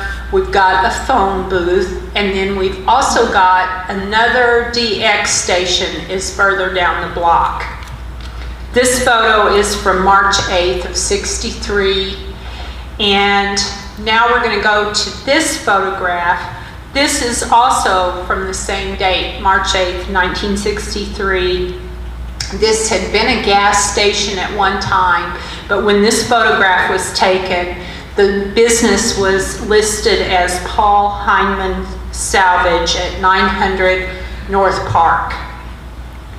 And now we're going to go to our short intermission so everybody can get up and stretch their legs and just take, it'll be 15 or 20 minutes and then we'll be right back. I forgot important things before we went to intermission. So if you're interested after the show's over, Dan and Becky have put together a CD which has all of the photographs. It doesn't have me talking, sorry. But it has all of the photographs that are being featured tonight. And if we knew the year that the photo was taken, it's on there, and the address also. Those are $15, and French's has graciously given us, the Herrin History Room, $5 for every CD that is sold. Also, just to plug a coming event, Herrin Homecoming Dance for the community and friends will be here at the Civic Center October the 1st, 2016, and everybody's invited. It's $10 per person. If you went to Herrin schools or just wished you did, you're invited, okay? Also, see these lovely donation boxes that I made. If you would like to make a donation to the Herrin History Room, it's certainly appreciated. It's not required by any means. We do this because we love it. But we always have a project or two. And the monies that are donated to the History Room helps fund our projects. So I didn't have them out there at intermission, but we'll try to get them out there when the show closes. And if you would like to donate, thanks in advance. If not, just keep watching. You'll see other events that we'll come up with as time goes by. And with that, I'm going to get back to it.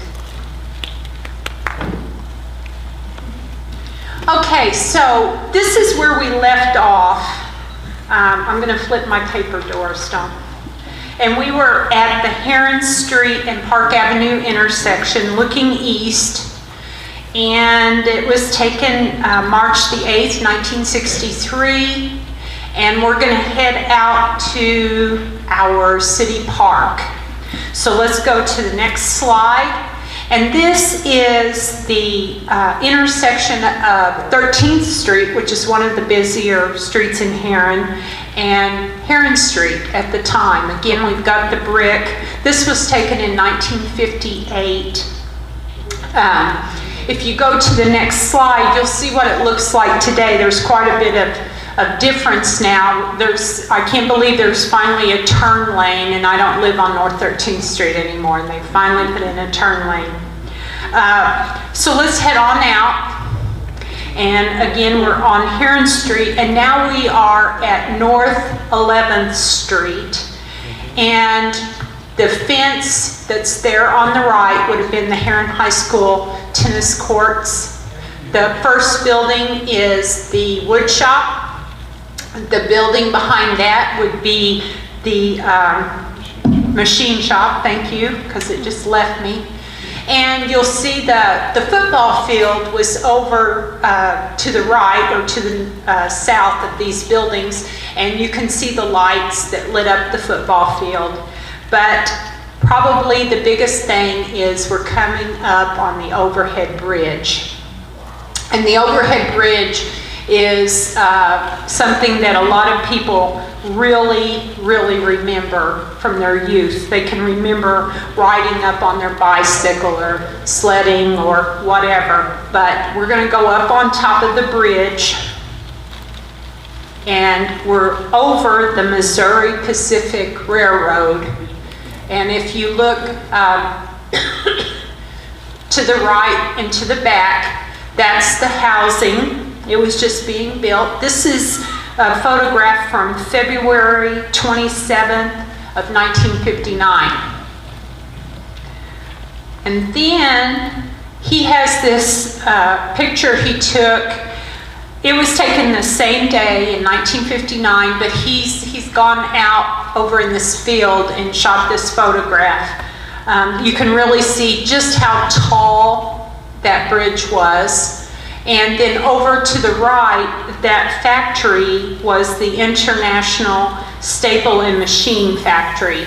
And when I was trying to research the overhead bridge, I found an article that said we would have our very first good snow of the winter, the city of Herrin would actually close Herrin Street so that the children could sled on the bridge. And they knew they were going to do it anyway, so they thought it was best to just close it and have some supervised sledding there on the bridge. The bridge was dismantled in 1961 to make way for a widening of Herrin Street, and they also then took Herrin Street out to meet the new Johnson City Blacktop at that time. Now here is an aerial shot from 1965, and you can see where they had an area there for the doughboy, and then to the right, of course, is the swimming pool. But I wanted to concentrate a little bit on the doughboy. The walkways hadn't been put in yet, but they're getting the layout. They had flowers planned, a fountain and benches, and just a quiet place where you could go and think about things.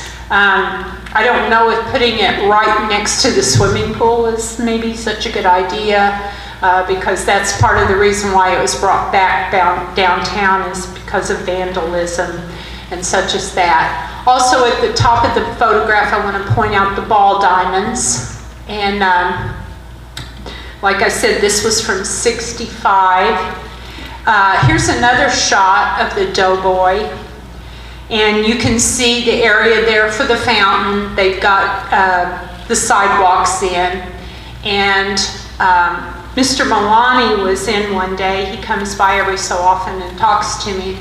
And he asked me if I would like a bench from the park. He said, I've got one and you can have it for your history room if you want it. And I said, well, is it one of those old wooden benches? And he said, no, it's concrete. And I couldn't remember a concrete bench at the park, but he said it had the name of the company that had sponsored the bench actually in the concrete.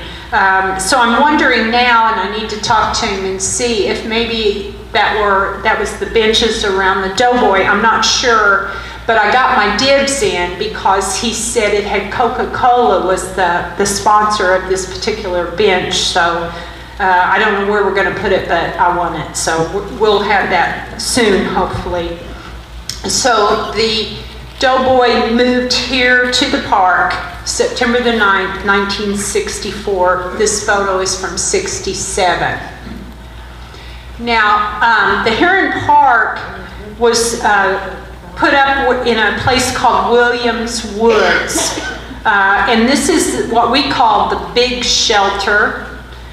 This photograph is from June 30th, 1958. And if you were going to have a big picnic, then somebody had to get up early and go out there and, say, no, it's taken, it's taken.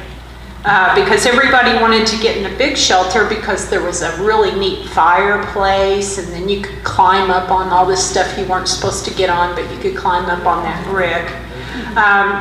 So this photograph is from 1958 of our big shelter. The big shelter's not there anymore. There's another shelter in its place. Now this photograph is from '58. And I really couldn't find out anything about it, but I believe that it's probably around the 4th of July. The Rotary would have a 4th of July celebration, and they would barbecue, and it went on for a few days. So I believe that might be what's going on here. Then, even though the park was built in Williams Woods, these Cub Scouts were planting trees in the park April the 8th, 1958. And the only person that I know that's been identified The gentleman there with them is Fred Lowe, and he was one of the owners of Nancy's Flowers. And here we have Totland, or that's what it was called when I was a kid. This is a 1958 photograph also, and you can see there's Mickey Mouse. There were all these little cartoon characters on the picket fence. This was an area for the smaller kids, but of course, you know, the bigger kids wouldn't, and I was guilty of it too, because they had this big old Dumbo slide, so you could climb up and slide down Dumbo's trunk, so I used to do that. But they also, this was the area that where sometimes they would have Easter egg hunts and stuff like that. And then we have the big slide, and it seemed like it was, you know, really, really tall. I'm sure it wasn't, but it certainly seemed that way. And that really seemed like it would be fun, you know, to slide down that slide, but you had to pay the piper. First you had to climb up the stinking bars there, and I was petrified. I didn't get to go down that slide very often, but a lot of kids did, because look at the base of the slide. I mean, the grass is completely gone, and it looks like it's been dug out. And then here we have a hole. And this is going to be the Herrin swimming pool. This photograph was taken December the 5th, 1956, and there had been quite a campaign in Herrin to bring in a Herrin swimming pool. And they finally got it passed, and they're starting to actually dig the pool. Here's a little bit later photograph from July 1957, and of course they poured concrete and they're starting to form the swimming pool. You can see the deep end there in preparation for the divers and the diving boards. And then Mr. French also took photos of the, whatever you would call that, locker room, bathhouse, I don't know. Doris didn't know what to call it either. So, but that's where you would go in. You'd go in there on the left at the back, I think, and then, you know, you change your clothes and then go out and go swim. And he also took a picture from the other direction. And you can see, you know, the swimming pool, the sidewalks there around the swimming pool have been formed. And then finally, May the 30th, 1958, they cut the ribbon on the Herrin swimming pool. If you look up at the top of the picture, if you were 15 years old or older, it cost 40 cents to swim. If you were under 15 years of age, then it was only 20 cents. We know a few of these people. To the far right, we have Mayor Henderson, and then Marvin Owens. The gentleman with the glasses, there is Charles Jack. And then if you come over to this guy in a really nice jacket here, that is Fred Lowe. So they've cut the ribbon, and the kids are starting to come in. And Mr. Jack is there in the middle of it all, probably keeping the peace. And they're paying their money and getting their clothes basket. And you had your clothes basket that you would put your clothes in, and there was a big old safety pin that was associated with that basket. The basket had a number on it, and the big old safety pin had a number, and you would pin that to your swimming suit so you could turn it in so you could get your clothes back after the session was over. Now this is from the opening day, and there was a water show. They had a water show before they actually started swimming in the pool. So we've got a diver there on the high dive, and all the people, there are bleachers over there, and people are sitting there and standing watching the water show. Now, I'm certain that the water show was a wonderful idea that was thought of by an adult. Because if you are a kid and you finally got a swimming pool, you want in it. You don't want to watch other people dive in it or anything. You want to swim. Also, I would like to point out that there's a discrepancy on the high dive, because when I went there, the high dive was a whole lot taller than that. I'm just sure it was. It was like way up, like at this ceiling height, because I was petrified, and I don't know how many times I walked out there, you know, because my brother would double dog dare me, and I'd go out there and then I'd lose my nerve. I never dove off of the high dive. And here they are, they're finally in the swimming pool. And they're, you know, just enjoying themselves. There's the safety line that you weren't supposed to cross because that was the diving area. I think, you know, there's got to be, I can't really tell from here, but I'm sure there's going to be some lifeguards there in the picture somewhere. But they finally got to go swimming. Then we have this photograph. That's what Janet just said earlier. That's the teen swim. I never got to go to a teen swim, evidently, because I don't remember it. But this photo was taken in 1964. Unfortunately, we don't know the name of the band, but they're there playing at the Herrin swimming pool. Now we're going to leave the park, and we're back on the overhead bridge. And if you look at it close, you know, I can kind of understand why they finally said, it's, you know, we're going to have to take it down. It looks like it's getting in poor repair. But we're heading back in towards Herrin, and there's the machine shop for the high school, and then further in the distance there is the wood shop. Here's an aerial shot. And again, you can make out the overhead bridge going over the railroad tracks. And then there's the football field, where the football field used to be, the actual high school building. Going up to the left is Lincoln Grade School. And I was commenting at practice about this ditch that's running through there, and they said, no, that's not a ditch. That was the pathway that the kids would take to go over to the ball diamonds and play ball. Okay, now we're going to go on down to Brewster Ford. There's no date for this photograph, but he moved to this new garage in 1950, March of 1950. It was located at 901 North Park Avenue. And again, I found a wonderful story as I was researching. And it was about a gentleman that I actually knew when I was a kid. He was a very, very nice man, Louis Absher. He had been asking around with his friends to see if there was anybody that could take his daughter Judy to East St. Louis for polio treatments. She had been in the hospital up there for quite a while, and she had finally got to come home, but she had to go every 2 weeks to get these treatments. And so he was asking, you know, if any of his friends that had a car would be willing to take her up there.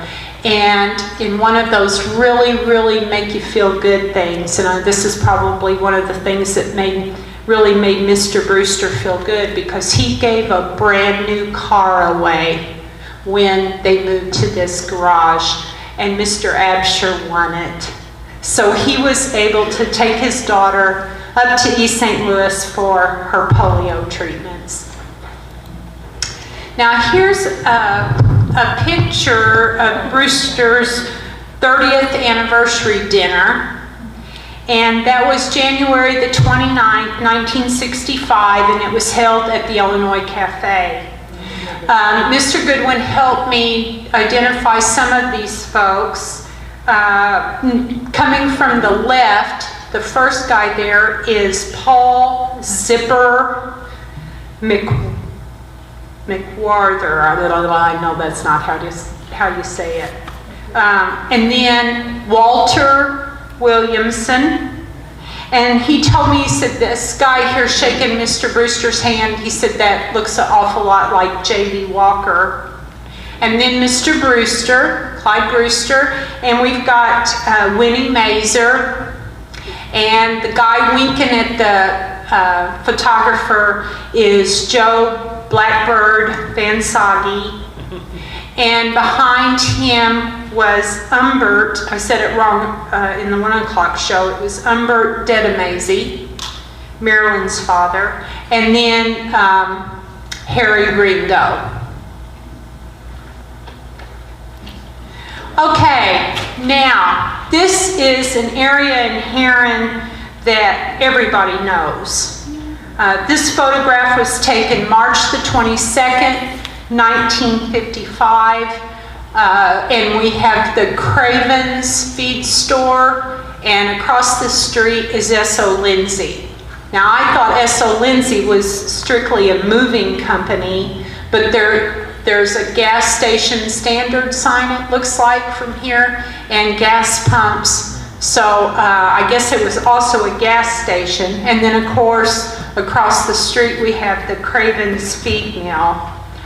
And we can go to the next photograph, and there's another really good shot of Craven's feed store, and then, of course, this little depot, which is the Missouri Pacific Railroad. This photograph was taken March 22nd, 1955, and then we have a close-up of the mill. This was located at 1200, and still is, I should say, 1200 North Park, and it was Craven's. They started their business in what I consider to be downtown Herrin. They were at 214 West Monroe, which is close to the area with where the Frenchman's Widow is now. And then they moved out to this location in 1952, and then they sold the business to Dow Harper in 1958. And of course, then it became the Harper Feed Mill, and it's still in the Harper family. Chuck Harper and his family run this, and I would like to note that they are actually in the audience somewhere. I saw them come in. Are you guys here? There you are. So this is a really good picture of the feed mill, and then we're going to go up a little bit closer to the Missouri Pacific Depot, and of course it says Herrin. And if you followed the railroad tracks, it would lead out to and go under the overhead bridge where we were at. And the depot is still standing. If we go to this aerial shot, you can see that it's back behind the depot, or the feed mill. And this has changed quite a bit. The railroad tracks are already gone here, but Harper's has a really big, nice plant area there to the north of their building that they fill up in the springtime with plants for your garden. And then there's J.W. Reynolds Monument Company. So this was all part of my stomping grounds. So I know a lot of this area. Now we're going to go back, further out, I should say, on Park Avenue. This is, Mr. French is standing on 148 looking south towards town, and there on the right-hand side, or left-hand side, is Egyptian Freightways, which was a trucking company.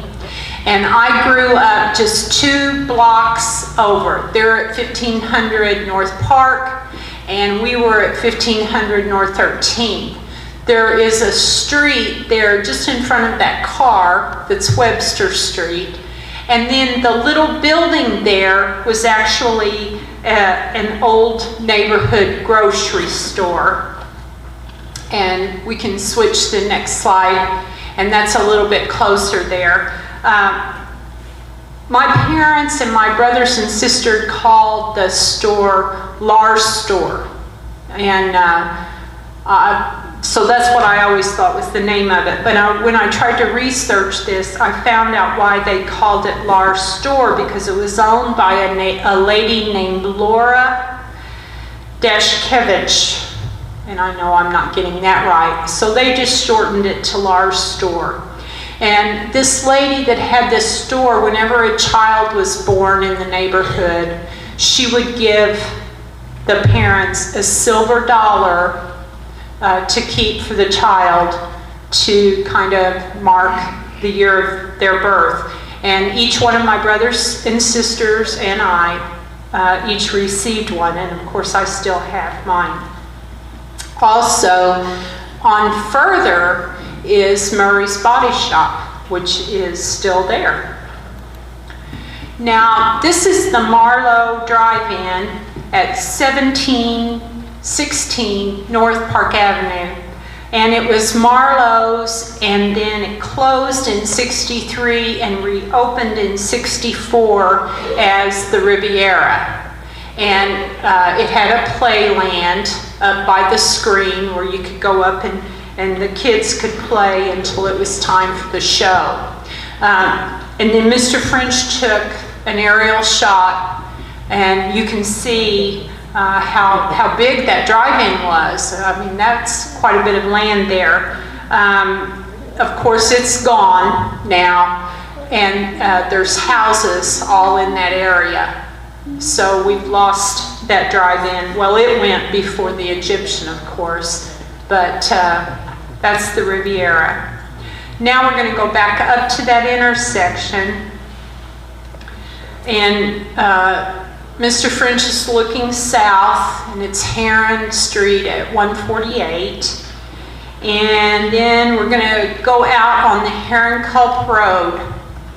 And this is Herrin Culp Road, but he's turned and looking back towards town.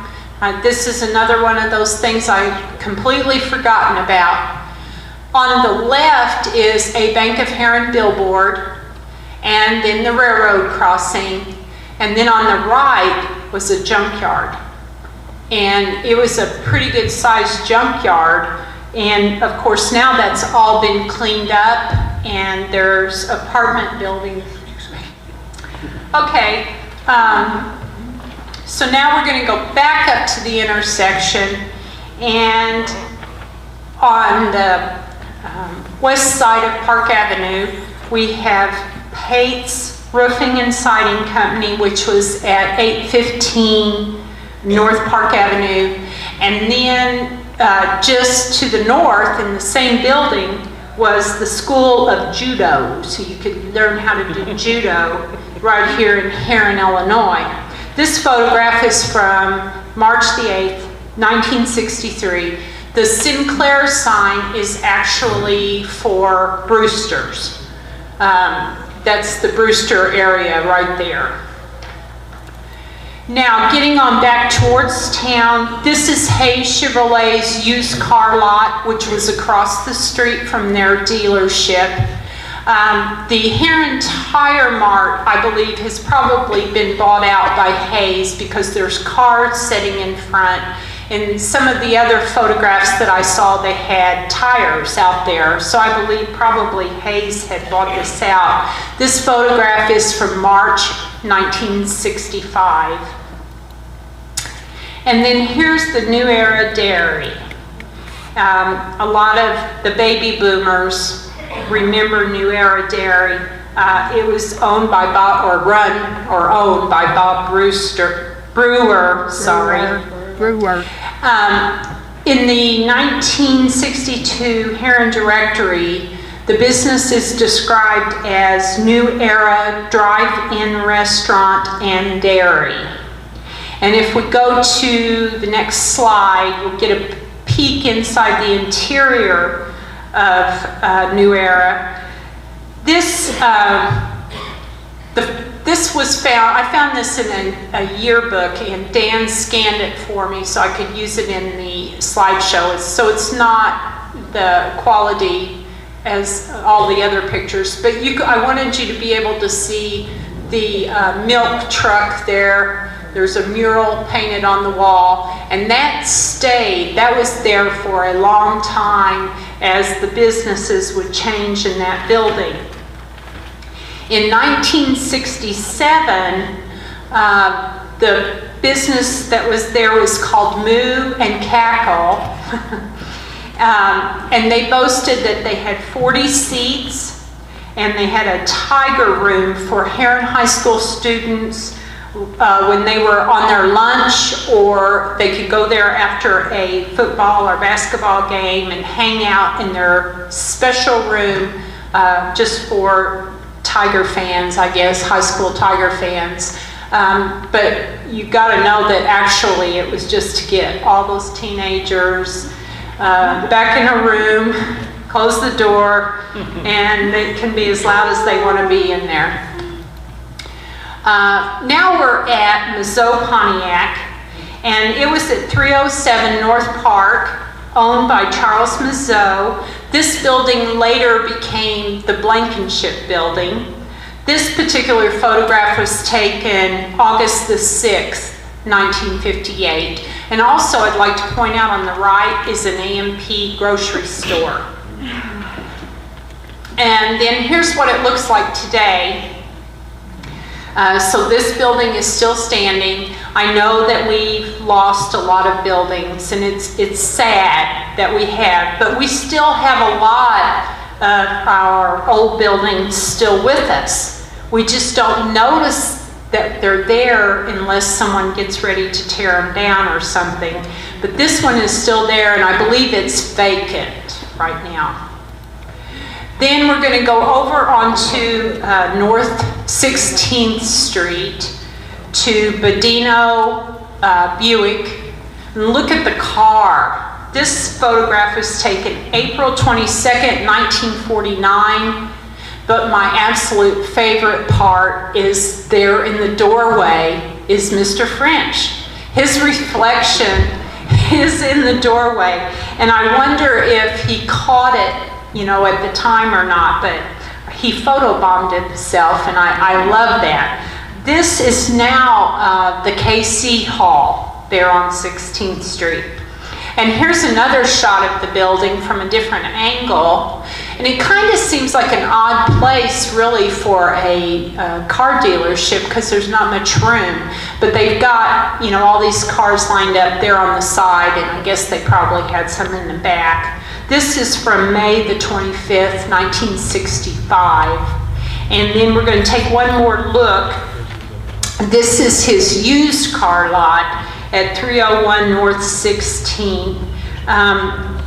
This was also taken in 65, and now if you were to look at this area, Randy Youngblood has his CPA office there, and then further back is the VFW that has the big helicopter there on the roof.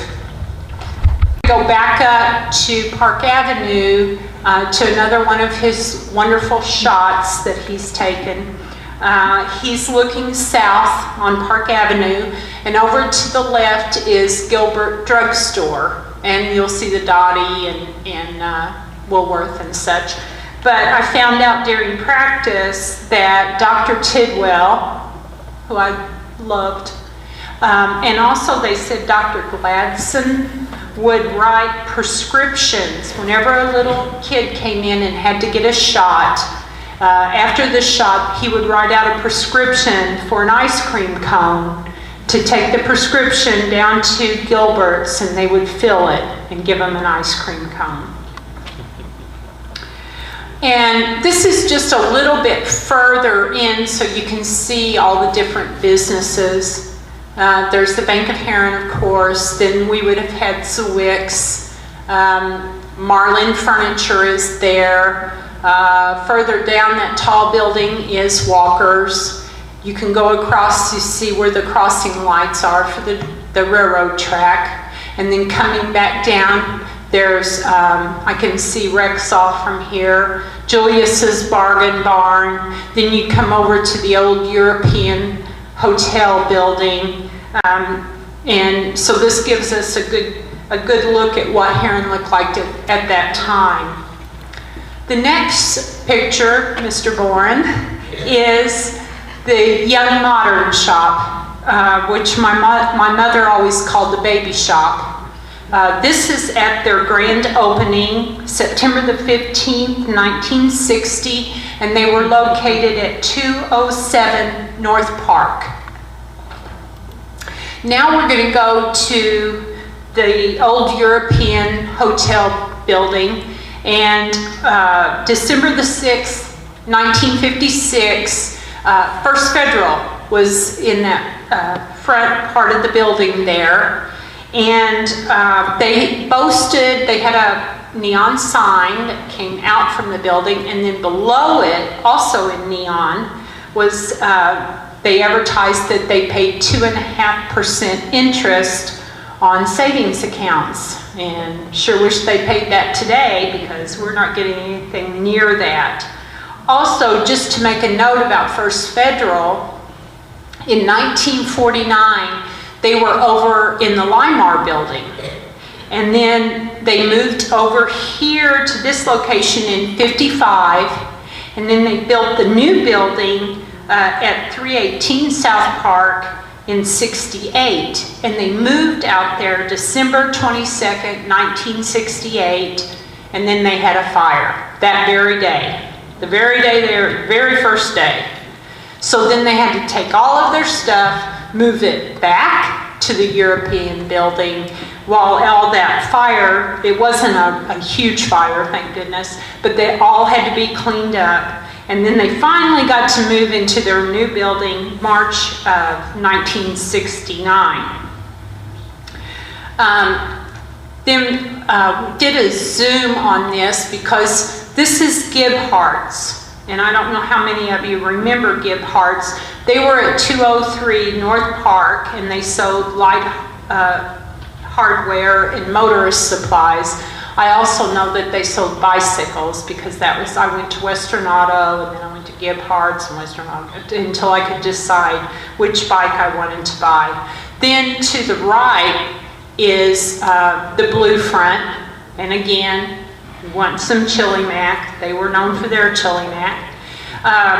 And they were at 205 North Park. And then the truck here is actually Brown and Colombo's truck. So I guess they were either picking something up or delivering something. Now, when you look at this picture, you can see that there's just so much going on right here in this area. And I'm going to try to wade through it. Staying with the European hotel building, there was also a barber shop in that building.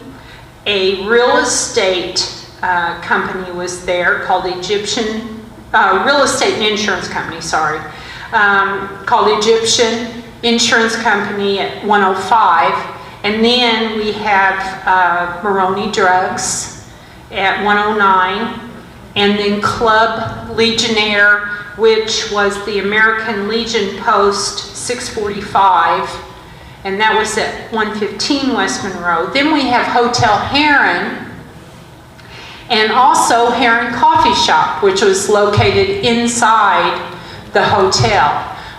So there was a lot going on in that block. And also, and I either remember this or I've made it up, and I don't know which one it is, but used to, when you go down that sidewalk, if I'm remembering correctly, there was a big metal square that was, I believe, an elevator where they would unload their freight and then take it down in the elevator into the business, the basement of the business. And like I said, I'm not sure if I remember that or if I made it up. But going out further on Monroe Street, October 31st, 1951. This is Tri-State Electric Company.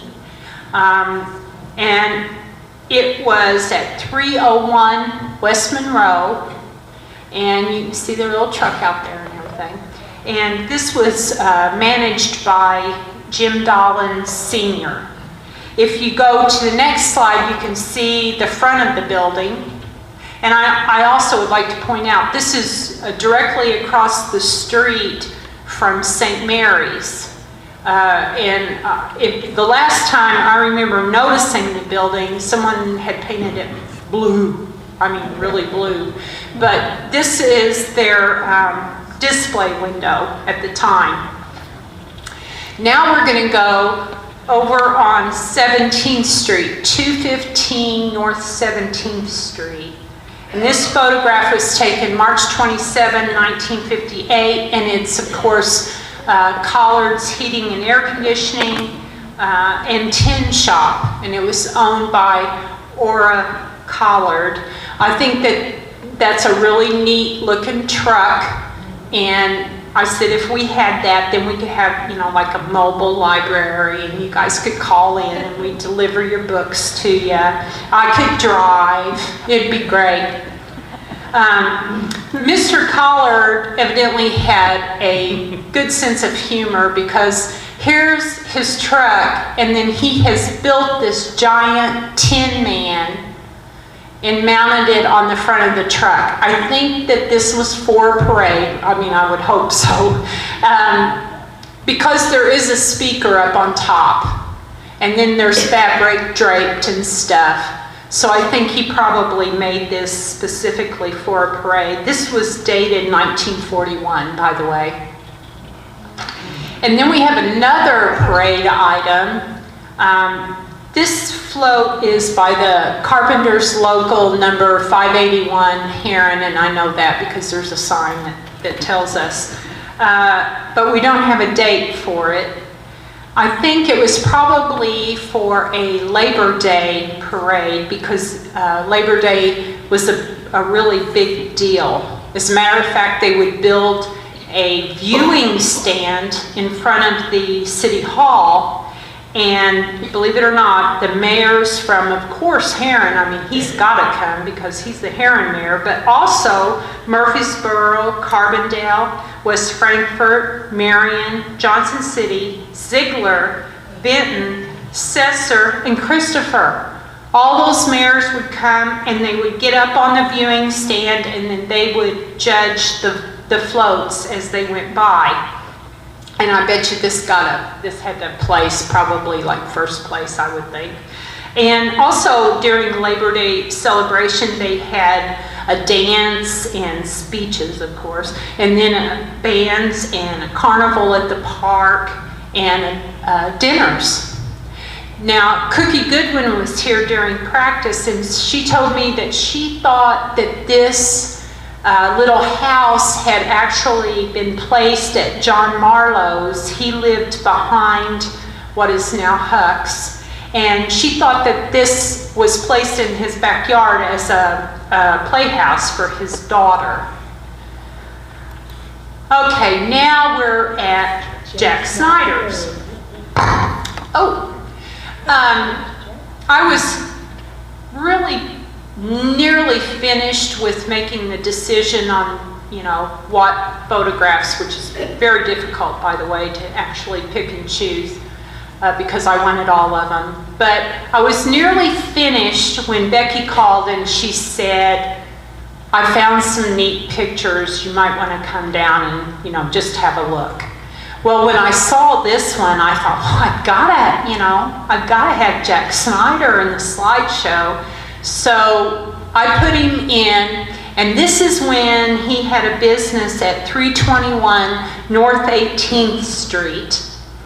The photo is from October 18, 1957, and he ran an ad in the Southern Illinoisan, October 1956, and it said that he sold new and used TV sets and offered service and repair. And then when we go to the next one, same date, same location, he had an ad in 57, and he had a 21-inch color RCA TV in an oak cabinet, which probably weighed a ton. It was regularly $875, but Jack had it on sale for $275. And of course, he also sold a lot of antennas and stuff. But the thing I remember about most about Jack Snyder. And don't get me wrong, he was very tolerant of me because my friend's dad worked for him, and I got to tag along, and we'd go swimming and stuff at his house in the swimming pool, and he was always very, very nice to me. But we all remember when he drove around town and he had Jack Snyder, "There goes the biggest crook in town," painted on the side of his truck or his van. He was a very good-natured man. Now we're going to go to Joe's Market. And this isn't, there's not a whole lot of Joe's in the picture, but I wanted to include it because, of course, it's been taken down to make room for a new school. St. Mary's is going to have a new school. This photograph was taken October the 2nd, 1963 at 420 West Monroe. And Joe's Market was owned by Joe Marlowe. And of course, it's not there anymore, but we're going to get a school out of the deal. This photograph was taken, I believe he took it for Pisoni's, because that was what was noted on the photograph, from April 2nd of '64.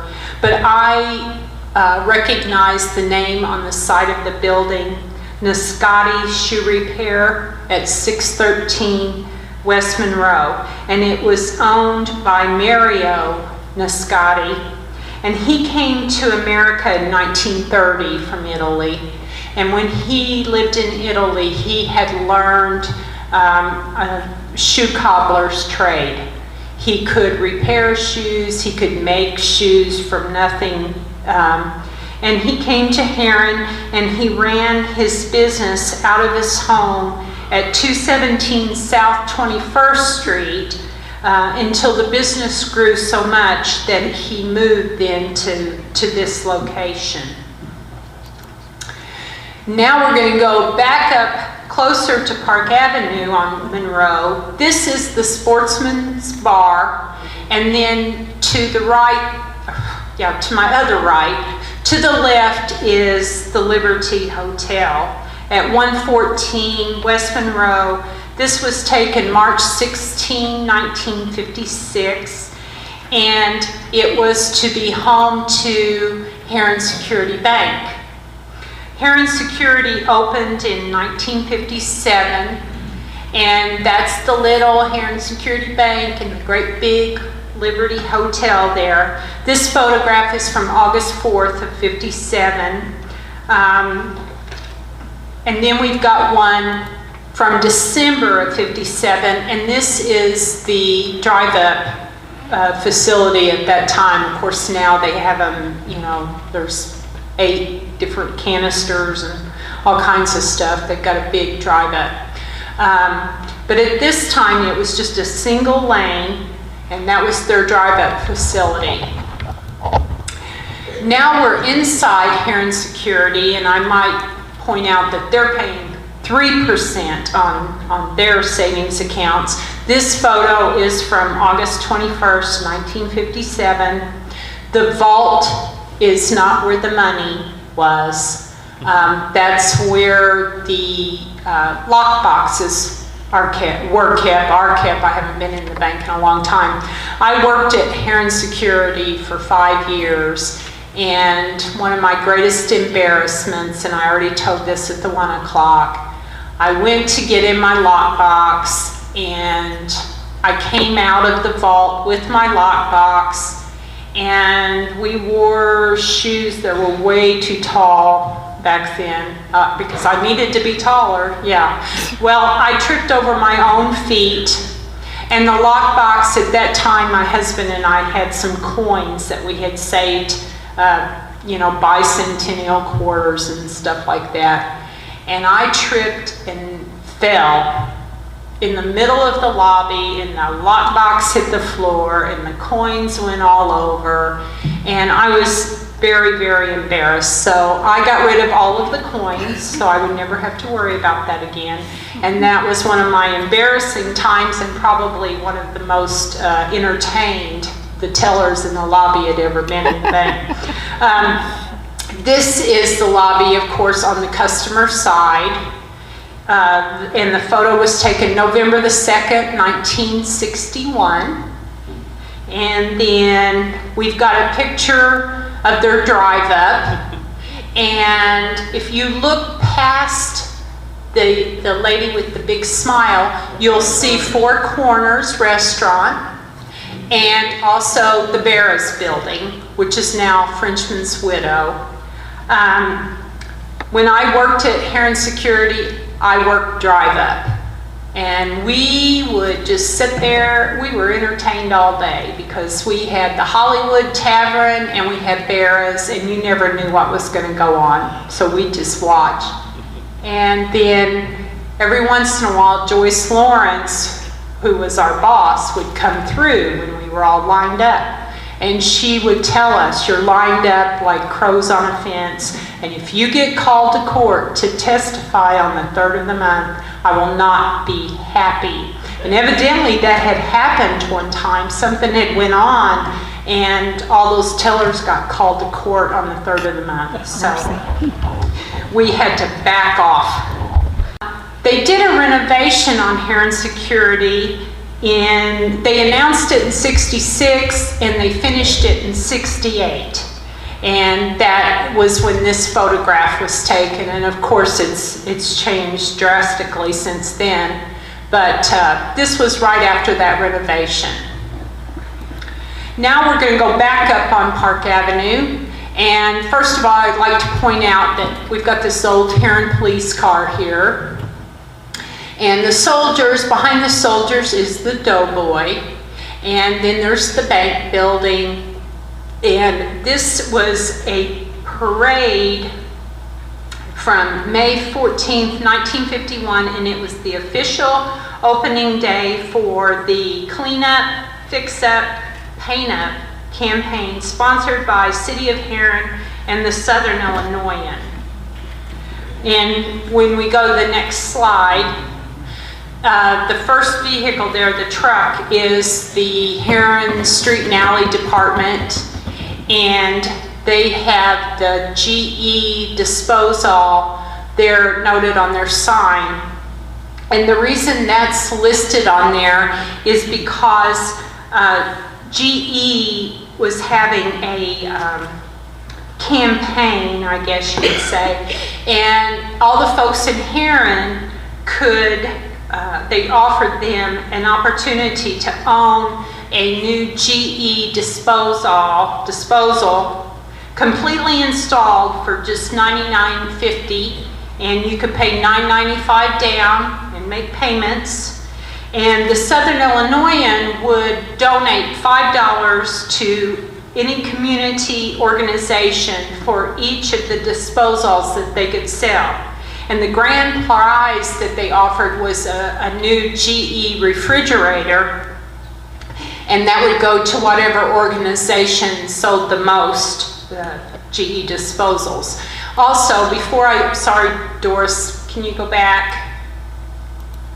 Okay, also I meant to also mention that the van behind the truck there, that's the fire department, the Herrin Fire Department.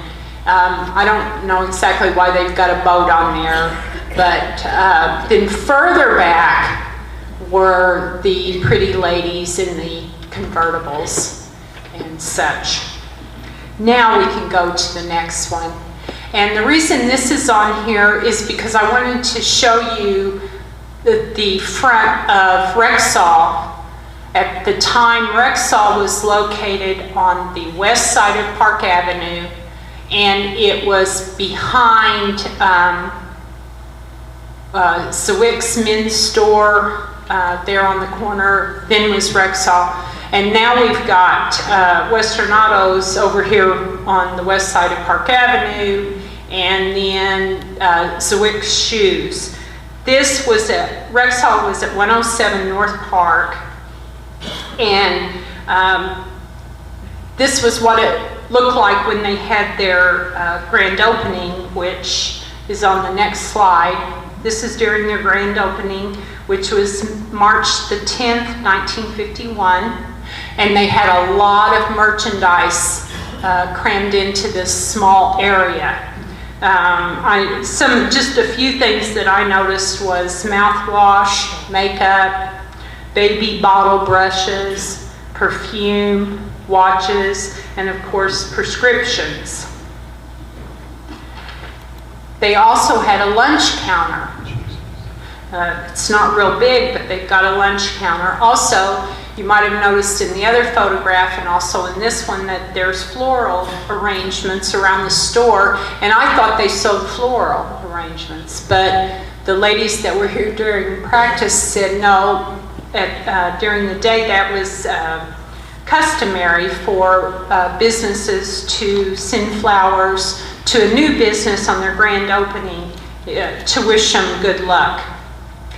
Now, somebody thought they needed to have a clown, and I'm sure he tried, but it's kind of scary looking. But there were several pictures, and this is the best. This is the best of the clown. In all of the other pictures, the children are all kind of standing back. But in this one, they seem pretty brave, and that's because they've got somebody's daddies right there, you know, holding on. But this little girl is so adorable, and she's just so deadpan, you know, looking at the camera like, really? A clown? So now let's go down to Kay's ladies' clothing store. This photo is from June 8th, 1960 at 105 West Cherry. And then we have Yule Music. This photo is from August 26, 1956, and they were located at 111 West Cherry Street and owned by Harvey and Mildred Yule.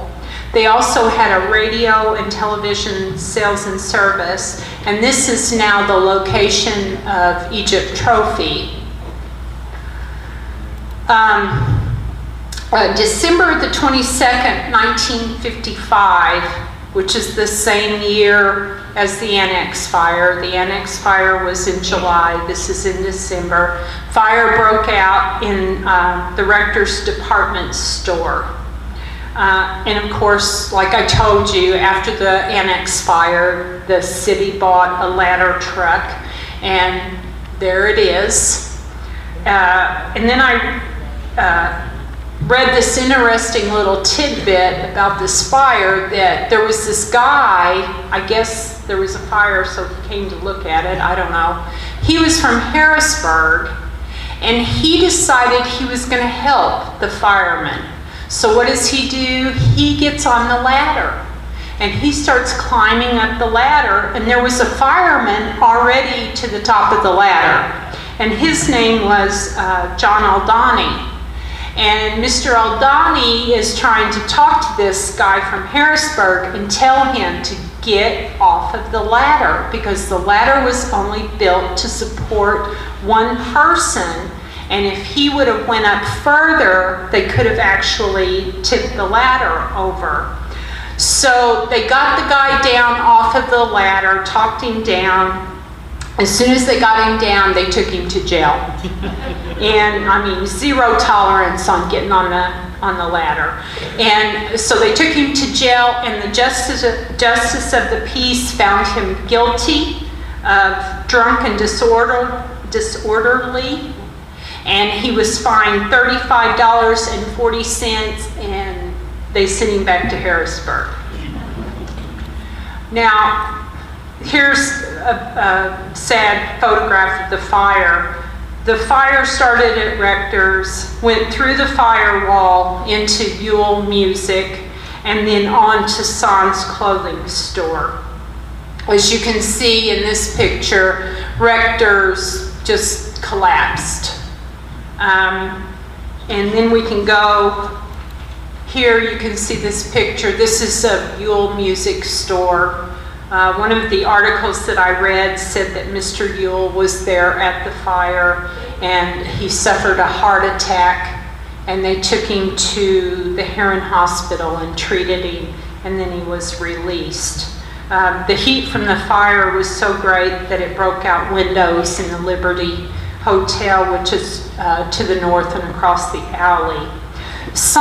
Most of Son's damage was from smoke and water, but of course Rector's and Yule's loss was great, but Rector's was really something because it was Christmas time and the store was full of Christmas decorations.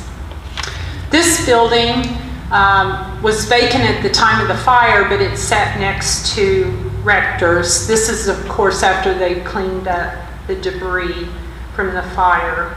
But it looks kind of, pretty forlorn. I'm surprised they didn't tear it down. But look what it looks like today. It's still with us, and of course now it's a law office, coaching. And several businesses are responsible over the years for taking care and improving this building, but yet maintaining the original look. Here is Ranmar's Standard Tires, August 12, 1965, located at 113 North 16th Street, and it was owned by James Ranmar. And then we have, staying on 16th Street, Sherwin-Williams grand opening April 26, 1958. The address was 109 North 16th Street. And you can see there to the right, you see that H, that was where the Herrin spokesman was located. Now we're going to go to White Electric, and of course it says White Electric, Hot Point Electric Appliances. We went there to get our records. You could buy 45 records there. They always had the latest thing. This was at 105 North 16th, January the 16th, 1958. To the right, Sherwin Paints, Sherwin-Williams is gone, but the Herrin spokesman is still there. And then we're back up on, we're almost finished, I promise. We're back up on Park Avenue, and we've got Limerick there. And there's all kinds of businesses in this building. Limerick was owned by John McVeigh, who later became a mayor of Herrin. And then upstairs, painted on the windows, we see Insurance and Real Estate, Bennett and Bennett, and then East Lawn Memorial Gardens, which is the cemetery out by the airport. And Bennett was also a loan company, which kind of surprised me because, got a loan company there. But I guess if you couldn't get a good rate, you could climb the steps and maybe get a better deal. The next picture is a very, very old picture. Mr. French did not take this photograph, but it's the same building or the same location. This is the original bank building. It was built in 1904. It later burnt, and then they replaced it with the building we just saw. But there was a lot going on in this building. There was a dentist, the Herrin State and Savings Bank, and then there were businesses going down the side there. Doris, let's go to the next slide. And we had Lionfoot, Harker, and Dow's office, whatever that is. And then a barber shop and a meat market. But the funniest thing is there was a coffin shop. And this is during the time when Herrin was, really rough. So I guess, somebody decided he'd just open up a coffin shop and make a living that way. Now we're at a parade. This is the Halloween Carnival Parade. And this photograph was dated October 31st, of course, 1952. And the carnival was sponsored by the Herrin Women's Club, and it was held on West Walnut Street next to the Elks Home, which would now be between the Herrin Chamber of Commerce and the Bank of Herrin. If you notice the police car there, rather than being a Herrin police, I think that's a state police car. Otis Hughes was a state trooper, and there's a Illinois state logo there on the side of the car. Also, you'll notice that in this parade, there's a lot of children in the parade, and then the adults are watching the children. And anybody could join in because that one person, they brought their little puppy dog with them. And again, we got the same buildings, the bank, Herrin Supply, and J.V. Walker. This is the same parade, and this is a band. It was the FHA Hoosier Hot Shot Band. And of course they've got, there you'll see an old washboard, and then they had the wash pan and a spoon to bang on. But in the background, you'll see the old depot. The Boy Scouts had their Boy Scout Council was in the depot. You can see their sign there. And then they had to find another place because the city decided to take down the old depot because at that time there wasn't a lot of parking in downtown Herrin, so they wanted to put in a parking lot. The next photograph is of this car wreck, but I included it because it's a really wonderful shot of the Herrin Lumber Company. You can see just how big it was, and then of course the big Elks home is there just to the north of it.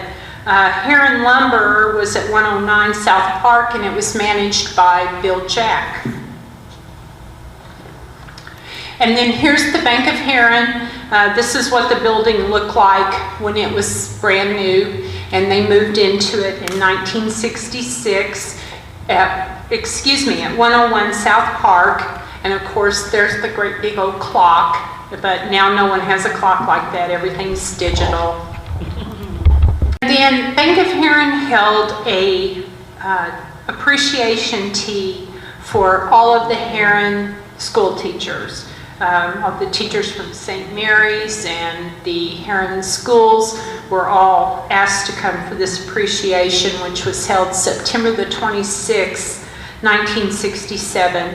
More than 100 teachers attended, and in the back we have Mrs. Harris and then Mrs. Shear, and I was very pleased today. Mrs. Shear was here at the 1 o'clock, and of course she didn't know that she was going to be in one of the pictures. Then we have Mrs. Bryant, and we don't know who the next lady is, but then the other lady is Mrs. Rollo. We don't know who this is in the front here, but they've got a basket of apples. The theme was an apple for the teacher. And then Phillips 66 D. Robs. This was at 201 South Park. The ambulance service is there now. This photograph was taken April 17th, 1958. I always thought that it was just owned by D. Robs because that's what everybody called it. But evidently it was the brothers, because the sign up there says Robs Brothers Super Service. But D. Robs is the gentleman that's in the center there of the photograph. And here's another shot further out, and the first thing I thought when I saw it was that I missed diagonal parking. I remember when we used to park diagonally on Park Avenue. The big building over here to the left is the Robs apartment building. And then if you look over, you'll see a little bit of the lumberyard, but further back is Walker's Fruit Market, which was located on South 16th Street. And now we are at Ferrari's Herrin Sheet Metal Company Air Conditioning, Heating and Air Conditioning. This photo's from almost at 68 again, Dan. It's older than that. He was at 817 South Park, and it was owned by Bob Ferrari. And with that, we go to the last slide, which takes us back to where we started. This is what the studio looks like today. And again, I want to give a big thank you to French Studio, and that is the end of the slideshow.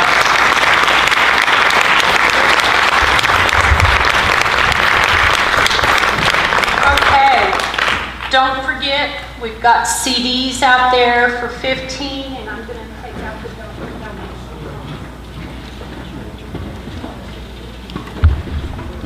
We made it.